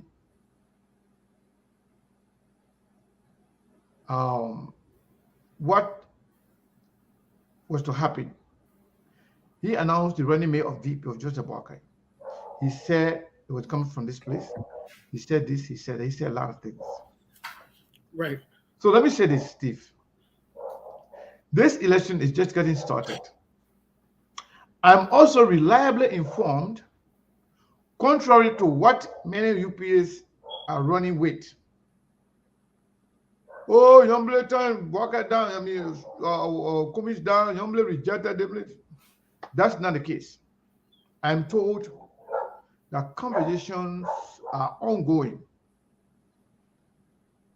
that there are a lot of factors being considered, that possibly Yomble and Kumi's team will work. Also, there is a possibility that somebody else could be the running mate of Mr. Cummings, that could also change the whole dynamics moving forward. Whoever it's going to be, let me say this, whoever is going to be, somebody swore here to their life that Mr. Cummings or CPP will now announce the running mate come this weekend. I am told that regardless of the circumstances surrounding this running mate issue, that the CPP is poised to announce the Mr. Cummings running mate this weekend. Well, we don't know who is telling us the truth, but we will see. We'll watch and see. Well, Mr. Kane, let's put something in perspective here. In all honesty, we don't give Mr. Cummings the credits he deserves. We don't. All of us, whether in the media, on social media, everywhere else, we don't give Mr. Cummings the credit he deserves. In all honesty, Mr. Cummings has worked tirelessly, daily, to make his case, whether in the midst of accusations against him, or whether working to put the CPP back on track. He has worked tirelessly. I said this to say that if people claim Mr. Cummings is 7% from the past election, let me be honest. Mr. Cummings came in the election less than 24 months, which is 2 years, and he got 7%. He did something to have gotten 7%. There were people who were around. His message might have resonated with people. There were people who were around for years, who participated in the election for years. Mimile Benena Yure did not achieve such number. But let's move fast forward to today. After the election, the only candidate in the election, apart from losing, that ever visited all of the counties in Liberia on record, was Mr. Cummings to tell the people thank you. Yes. But not only that, this 7% man has been one of the men that even the United Party people have claimed. The CDC, Jefferson Koji said it, other hierarchy from the CDC, they say in the back. Even members in the opposition would say that he is the only man at this time that can fix Liberia, yeah. That can fix the problems. The team did today, honestly speaking, wallahi. No, be honest. Yeah. But apart from that, Mr. Conan, we'll say these things, they say, we come as man, you come in day. But the fact of the matter is this. Mr. Cummings Amidst everything they've said, Mr. Cummings is the only one that they have ganged up on. Even up to the point where in they rejected somebody. CDC sent people to Yomlikanga Lawrence. Yeah. CDC. So you know today. CDC sent people to Yomlikanga Lawrence to not agree. United Party people sent people there to not agree. What is it about this man that you say the Liberian people don't know? He can't do this, he can't do that. What is it about this man that you can just leave him alone? If Mr. Kane, if you're not a threat to me, you can be a factor. I'm not going to be battled by you or with you. But the fact that these guys, even United Party partisans, pass around with distraction, saying, even United Party partisans pass around with distraction, saying, the only way they can support Cummings, they believe in Cummings, is if he goes as VP. That is to tell you that they believe in this man. They do. And the truth of the matter is they are afraid of him. Even as being a newcomer, they are afraid of him. Don't be honest. They are afraid of him. They have done everything they can. Amalgamated forces come together, use different propagandas, take him to court, did this one, did that one. They can't stay contain him. So, don't say the truth here today. The truth is, Mr. Cummings has not been getting the credit he deserves. Just like Yuma Bwaka been in Liberia. Mr. Cummings, let me make the point. I beg you. I don't want to ask you, but go ahead. Go ahead. You ask me the question. I don't want to end this thought. Just like Yuma Bwaka has been in politics for so many years, yet there are some people that refuse to work with Joseph Yuma Bwaka. Cummings comes. These people are willing to work with him. But what is your question, please? I didn't want to end that thought. You done? What's your question? Yes, I'm ready for the question, please. Okay. My question is that, we have been here time without number asking for unity in the Liberty Party, both in private and also in public. And many people saw the betrayal of Joseph Yuma Bwaka of Nyomli to be an opportunity to bring the Liberty Party back together. If Nyomli decides not to bring the party back together or compromise among themselves, both Musa and Nyomli, if they can get to a term to end the stalemate in the Liberty Party, let's say she does not accept to be the running mate of Cummings. And the whole negotiation and with no positive outcome. Where we normally fit politically? Is she going to be campaigning for Joseph Yuma Bwaka? Or is she going to be joining the CDC? Or is she going to be joining Tewan Gonglo? Or she's just going to be there with no political leverage or political relevance? Well, what could be the next course of action? Mr. Kane, I really don't want to. Because to be honest, I like Nyomli and I really want the best for her, but I'm concerned. I really didn't want to speak about Senator Yomlikanga Lawrence because I know they're in a decision or decisive phase. But let me put it out there. Because on SKTV, one of the things we like to do is we like to put ourselves on the record. And as time goes by, then we come back and remind people as to what's happening. First of all, most politicians in Liberia, they are not looking at 2023 elections anymore. They're not. Especially the younger ones, they're not. Again, most politicians are not looking at 2023 elections. As evidenced by that, they're looking at 2029's elections and preparing. But let me say this. Senator Yomlikanga Lawrence is the senior senator of Kwembaso County. She has about 6 more years to go.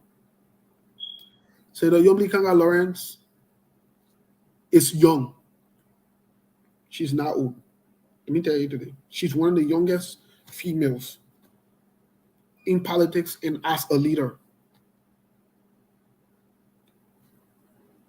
The first thing I would say is Senator Yomli Kanga Lawrence need to think about the future, not necessarily right now, such as she has potential of becoming president of Liberia. She does. Whether you like it or not, she does. Mr. Cummings, give and take, 65, 66, 67. If you were to add 6 years to his age, we'll be talking about his early 70s. Let me tell you something. There's a kind of some of these things you and I brainstorm on and behind closed doors. Senator Yomli Kanga Lawrence coming into politics stems from her father. You know, we were Christians. You know what I was saying? A good father will leave an inheritance for his children. But when I really look back on that scripture, I really come to understand that it does not necessarily mean money. It does not necessarily, the Hebrew translation, it does not necessarily, they were not necessarily talking about money or house or cars or anything. It depends how your father lived. The name of your father, the name of your people. That's why they can say, in Labrador say, the other village that the Canaan village, the other village that the Bole village. The reason they say that is because they remember your part. Even in Israel, Mr. Canaan, those who are Christian, they don't know. Even in Israel, Jacob owned a name before he changed to Israel. When his daughter was raped, it brought shame to that whole family name. People never used to go to their owner trap when they raped their daughter. Now, the reason I'm saying this is I bring it back to Yomli Kanga's father.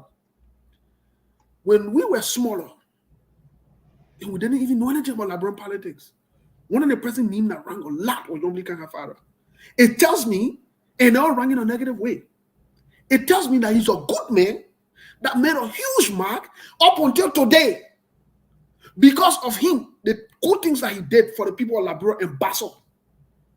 When he take a daughter and bring a daughter, or a daughter says she went wrong, the people of Basso will say, that man who did good to you. Yeah, Easier.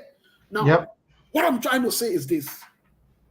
Senator Yomli Kanga Lawrence does not only have a perfect opportunity to use one stool to kill 2 birds, but she has a perfect opportunity also to leave a legacy on top of her father's legacy, on top of what a many Councillor Bronsky's legacy. I will encourage her, I want to say in the public, to reconcile her party. This is an opportunity for the party to be reconciled. She's fought a lot for this party.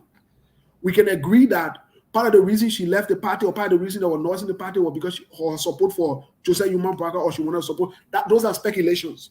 But we know for a fact that she wanted to preserve this party and her leadership in the party, and so she fought for the party. She went to court. To go to court and not free, you got to pay a lawyer. To be in the news always, other people causing. She's fought. She's made a lot of sacrifices. And I will say this. I said this behind closed doors to somebody. It's not about winning a fight. You must be worried about winning the war, because people can win fight and they can win war. And anything you do in politics, you must win war. Don't fight to win fights. This particular opportunity puts Senator Yomli Kanga Lawrence at winning a war. The first thing is this. She gets her party back. She's the chair, the leader. They can sit on the table and decide what they want to do for her. The second thing, she gets the opportunity that was stripped from her through Joseph Yuma Boaka after she worked tirelessly, after she broke some relationships. Some people stay away from her. Some people cut off from her. Only because she was loyal to supporting Joseph Yuma Boaka's ambition. She got to restore that dignity. I will say this though. I will say this. In America, we say, you can't get it any better. Now, as opposed to where she goes next, I don't know if she will still want to be senator, but that's her political future. She has options on the table. But at this point, she has one of the best options. And she's not somebody who got things hovering over them and say, oh, the person, we can look at them potentially. And the Liberty Party is a young, growing party. Most people don't know when I say I'm leaning towards the Liberty Party. You think I'm being joking. I'm not joking. The Liberty Party is a young, growing party that has a lot of potential. And guess what? She can leave a serious legacy over there. Serious one. If she will only come back, take over the party, she and Musa sit and direct the direction of the party where they want the party to go and move forward. And Senator Yomlika Lawrence has international connections here. She doesn't have no yo-yo in America. She ain't got no trouble behind her. You know what I mean? So at the end of the day, it's a win-win for her. I'm saying it to her. People will send this to her. She will listen to it. She will watch. I'm saying this to her. It's okay in life for you to get into fights. It's okay. Guess what has happened? All this fight that happened, at the end of the day, where did they end up buying her house and came to her door? It came to her door. While she was fighting to be vice president for somebody else, and the person was rejecting her, another person decided to say, I will come and can ask you to be vice president. That's respect. I will say to Senator Yomli Kanga Lauren. I will say to Senator Dara Zilong, you all put the party together. Senator Yomli Kanga Lawrence, take the vice presidency. Take it. God has a way of doing things. Take the vice presidency. Let me thank you so much. That was a very brilliant analysis. And let me say this here. This person here called Juma Jala. I like you. I like for the fact that you're always on this platform. You are one of the people that every day you come to SKTV. We appreciate that. But spewing lies is not acceptable on this platform. You said that Steve insulted Nyomble and called her name. She's now qualified to be anything. That's not only a blatant lie, but that is just something that speaks to you as a person. You know, Steve has a lot of respect for Nyomble. He calls her Maoma. And Steve and Nyomble have sat down and talk as a person. That's how much Steve respects her. And on SKTV, the only statement I believe Steve made here that somehow angered some of Nyomble's supporters was, let Nyomble go and pay her due, regularize her status, make sure that she is in line with their own constitution. Then whatever fight they want to continue, they can make that fight. They should be standing on a solid ground to make a case. That's the only statement that angers some people here, but still I never, ever disrespect or say anything disrespectful to her. So stop this kind of, stupidity. We don't want to condone that kind of thing here. You can't come and continue to lie. I know very well many of you who are supporters of Joseph Numa Boakai are people who are against unity within the Liberty Party, because you believe unity in the Liberty Party will somehow derail any kind of mindset that Unity Party have for themselves. Secondly, many of you believe and know for a fact that Nyomble forming a team with Cummins could be a potential game changer in the Liberian political landscape. In order for you to just campaign for your person, say Nyomble will not go there, Nyomble shouldn't go there, Nyomble better for Unity Party, you can say all of that, but do not go and fabricate lies and stories. And to those of you who were concerned about my post yesterday, let me repeat. I still maintain, I believe this is a golden opportunity for Senator Yumli Kanga Lawrence, not only to be a vice president, but to get her party back and to get her people under one umbrella. Those of you who continue to hold on to what happened during the fight among themselves, nobody is innocent in the fight within the Liberty Party. Everybody somehow, some ways, dropped the ball. Statements were made by some people. Some actions were taken by some people that were not favorable to the other people. People were called names. People were called rogue. People were called criminal. People were called Hopojo. So everybody somehow, some ways in the fight hurt each other. When you want to talk about peace, you don't go back to what happened during the fight. That's why negotiation or peacemaking, peace process is a give and take. Those people who are in the vanguard of saying no peace, they are a bunch of hypocrites that believe having peace in the liberty. Let me tell you something. Some people only survive in controversy. Some people can only be relevant when there is a controversy. When there's peace, they don't survive. They don't be relevant. Some people are only relevant when there is a controversy, when there's a fight. That's the only time they become relevant. So to those people, in order for them to not to lose their relevance, they want the fight to continue so they can continue to be relevant. When the dust settle, good people, mature people, people with good moral, people with good sense of direction, they go up. But people with shady characters, people who just, loud, they can only be relevant during controversy. When things are normalized, they go quiet. You can't even hear them, you can't even see them because they have no value. They bring nothing tangible to the table. They bring nothing substantial to the table. They got nothing to offer.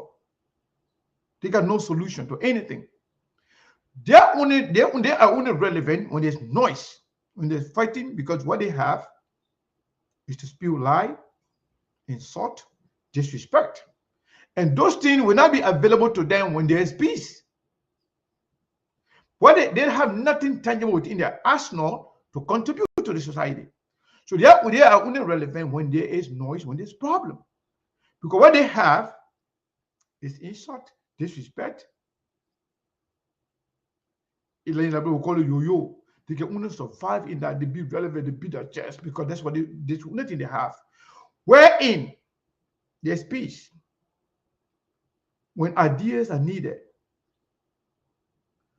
when good moral are needed, when people are providing substance, solutions, and they have nothing within their arsenal, so what happened? They become mute. They become quiet because they lose every relevance. So all the people that you are seeing, no peace, no same thing, even within the CPP. People become relevant when they spark controversy, when they spark noise, because they can only be there to insult and disrespect other people. That's the only thing they have. They got nothing else. So when you take away the noise, you take away the controversy, the fight, then they become irrelevant. Because they can only survive through controversy. So Steve, in short, Yumli has a decision to make. And she has a leadership to show. In any decision-making process, as a leader, you cannot satisfy everybody. and everybody will not be happy with your decision. Everybody will not approve or appreciate your decision. But whenever or once that decision is taken, and it is in the interest of the same people that some of them who may have disagreed with you, if it is in the interest of the country, in the long run, they will come and tell you, oh, well, we did not agree with you that time when you took that decision. We were very angry, we were mad at you. Someone will almost quit on you. But guess what? You made the right decision as a leader. That's exactly the case of Yomli Kanga Lawrence in this Liberty Party issue. People who are telling you, don't put your horse together, they are your number one enemy. Assuming Yomli say, you know what? I don't have to be vice president, but I will take the opportunity. Let's bring our party together regardless. That will show leadership on her part. It will show that she cares about herself, she cares about her people, she cares about the country. Do not allow anybody to fool you. People who stab you in the back cannot tell you or threaten you. You know, I saw some people threatening, insulting, even putting smoked fish, driving that narrative, driving that disrespectful narrative, putting smoked fish with Darrell Dillon with both of right in his hand, trying to make it look like Darrell Dillon is selling, the party, the Liberty Party to Musa Belete, and as a matter of fact, subsequently selling the party to commies, that kind of noise. That's very insulting. It's called stereotype. You can't do that. You can't blanketly attack an entire ethnic group because of political reason. And no, Darrell Dillon is very thin skin. He's afraid of bullying. He's scared of bullies. He submits to bullies most of the time. And Yomli should not submit to bullies. Right after, when the news came out that Yomli Kanga already had a meeting with communists, with President Ellie, and the rest of it, they started to insult her. They started to bully her. They started to say disrespectful comment to her. The same people that did that to her, when the news came again, oh, Yomli, in fact, Yomli is not going to agree. The same people are now there pre-singing for her. That is to tell you they are a bunch of hypocrites, bunch of non-entities that only make noise, that have no bearing, that will add or subtract nothing when it comes to you as a leader. But they are only there to bully people to submission. Don't fall for it. Believe me, people who are telling you to make peace are your best friends, are the people that love you. That's how much I can tell you. Cost me all you want, say whatever you want to say about me. I like to see peace in the Liberty Party. By extension, in the CPP. Let United Party also be peaceful. Let CDC be peaceful. Let open a level playing field. Let everybody have peace in their corner, in their circle. Then let the Liberian people choose who they want to choose for their leaders. But not to spark controversy, disunity, and take advantage of people because you want state power. It's ridiculous and it is unacceptable. Thank you, Mr. Kane. Well, folks, Mr. Kane, like you said, I agree with you. Don't mind too much. Too much. Let my be in my picking. Yeah, let follow me anywhere I go. My picking. Yeah, he just follow me anywhere. Like 20 things you're looking for right now, but I was sending them for him. But anyways, thank you, Mr. Kane. Thanks to Mr. Wisner for being on here. Thanks to our listeners and our viewers. I agree with you. I think other people won't keep their own party in tight, but they want for other people parties to be in shambles because they know that when people party come together to make a decision, that is just a game. But again, at the end of the day, Senator Yomli Kanga Lawrence has the decisions to make. I believe Senator Darius Dillon also. I think Senator Darius Dillon, has grown to be tolerant to some extent. I don't hear of people complaining that he blacks them anymore. You know, I know that can be annoying because there are just some people that are annoying. There are some people that have blacked because they don't follow instructions. They can just be annoying. They don't want to follow simple instructions.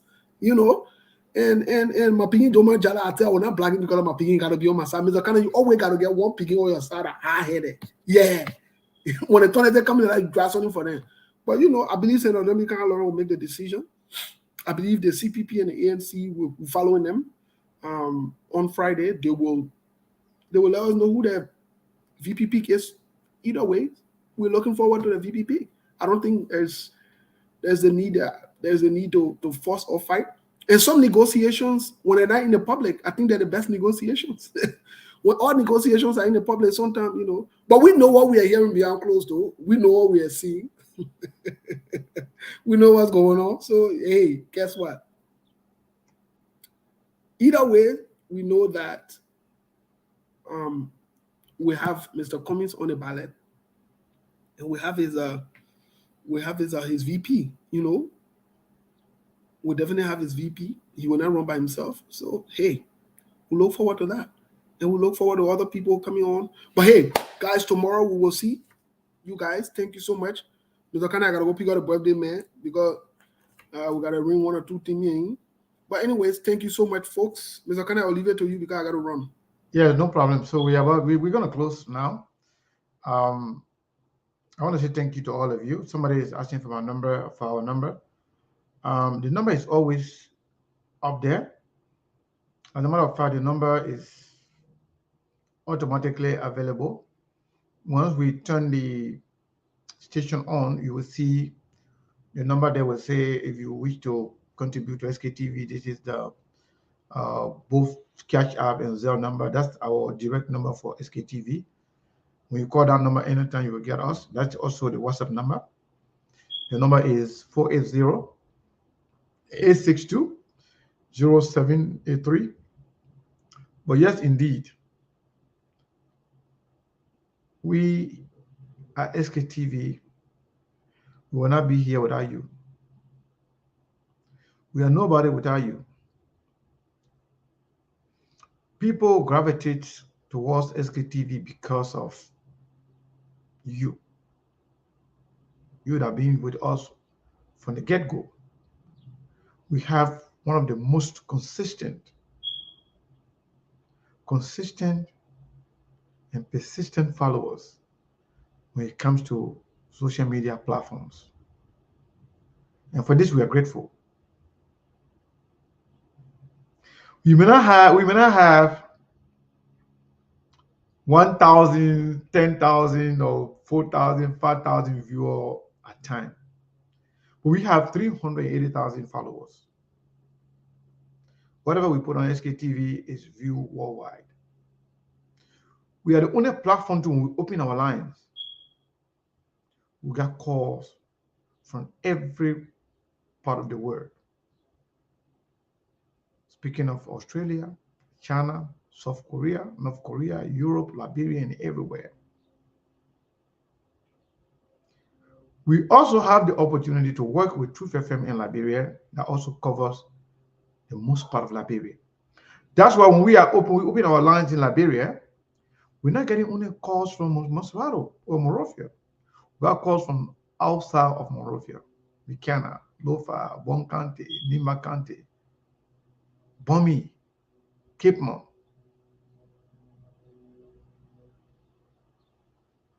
Everywhere. And we are very grateful. And that is because of all of you. Some of you get concerned if we don't talk, if we don't speak, if we don't have a show. Because you care about us. And we do too. Trust me,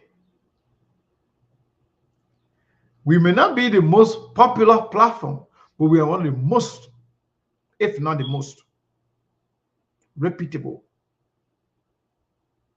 integrity platform. That's why everybody that follow or even they disagree or they respect us. Because we don't just follow the wind blow. We don't talk about things here just to make certain person happy, certain people happy. We ask you the real question. We ask you the relevant questions. Mr. Wisner was just here. Some of you call us ANC people, but we ask the man some of the challenges that we know that people are saying about the ANC, especially when it comes to the team that were appointed or selected by Mr. Commish. People are saying that they are dysfunctional, that they do nothing. They still sit in over there and do nothing. That is something that many consider as one of the challenges of the CPP and Commish team as a whole. We ask about things that matter. We ask relevant questions. And we care less about how people feel about us. We care less of where you find yourself. And I think that's why some of you kind of stuck with us, because you are also integrity people. You are honest people. You love the truth. You love the fact, even against yourself. In so many occasions, when we speak about issues here, some of you, even though you don't like it, because you don't want to see any negativity about ANC, but you will still say thank you, Sekou. It's true. Some of you, even it's about Unity Party, you will say, Sekou, this is true. Same thing. Even seditions will say, sedition will call me behind the scenes, Sekou, you know what? Some of us follow your show. Even though you say bad about our government, but we believe that your platform is an integrity platform and people trust you guys. Whatever you guys say, people believe it. So because of that, we do not want to compromise our integrity for no reason. By lying for somebody or defending anybody's criminal behavior or defending people who are corrupting our country simply because we want friendship or money. We don't have money. We are the broke. Me, I'm broke. I got no money. Nothing. But I just believe it's better to be broke and keep your integrity than to make money and lose your integrity and proud. Especially when you are speaking to people. When people believe in you. When people look up to you for providing credible information to them. You make sure you do that with high level of integrity and proud. I want to say thank you to all of you for following SKTV. Continue to follow SKTV. We appreciate all of you for your support, for being with us from day one. And I believe we are in this together. We will grow and grow bigger as time goes back. But believe me, we appreciate everything you do. I want to say thank you to all of you. We will close on that note for today. And I don't know, Steve started with boosted their song. I think I will close it with the same song because I don't want to be a troublemaker here. He started with Yomli's song. You know what? I want to close it with, since we're discussing Commish today, let me close it with Commish song, Commish people's song if I can find it. The one that say Commish that talk can do. I don't know how to close it with that one or which one to close with. But yes, it was a very, very, very, very interesting conversation. Okay, I think I hear. I want to close with Commish song. Since the guest today was from the Commish team, so I want to close with Commish song.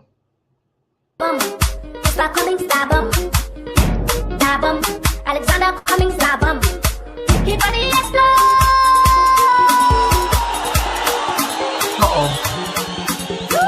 The leaders I love, the leaders I love, the ones I trust so much, they made a fool out of me. I've been praying to God every day, please give me a leader. He gave me a leader with love for his people. He gave me a leader who would deliver us from poverty. God look at Liberia with mercy from high. He gave me my ABC, now you want to stay in my way. Somebody give me chance. ABC coming, somebody give me chance. I'm talking the talk and do, somebody give me chance. Talk and do, somebody give me chance. The coming the talk and do, somebody give me chance. For better education, somebody give me chance. For good health system, somebody give me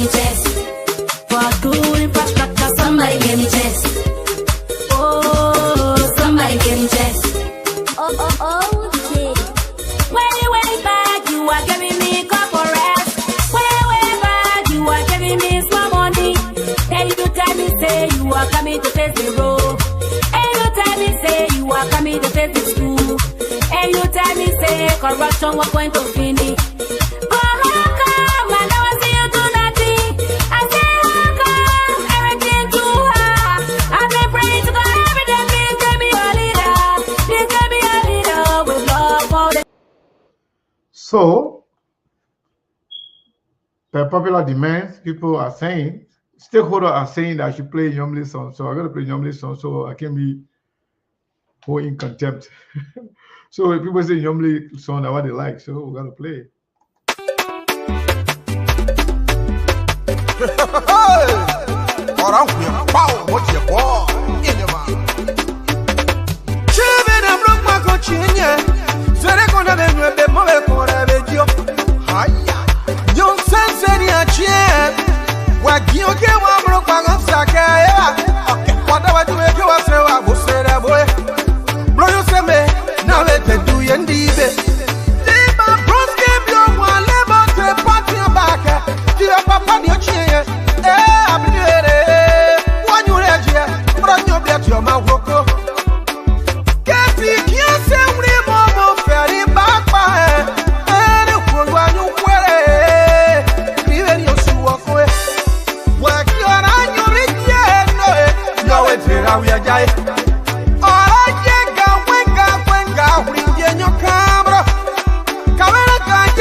Well, somebody jealous. They say we should play CDC song too.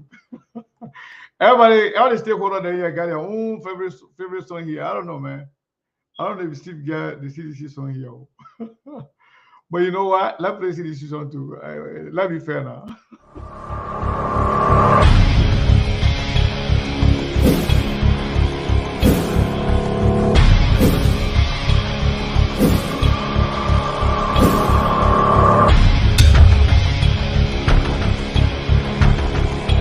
Amanda Aweto Amanda Aweto Maipuye Iliberia Maipuye Chovia Deble Trigger. Aha, y'all want to roll the punch of giant ready to take over. Like it. Y'all want to roll beef, Papa come here again. Y'all want to roll Papa Georgie come here again. Y'all want to roll Mama Joe come here again.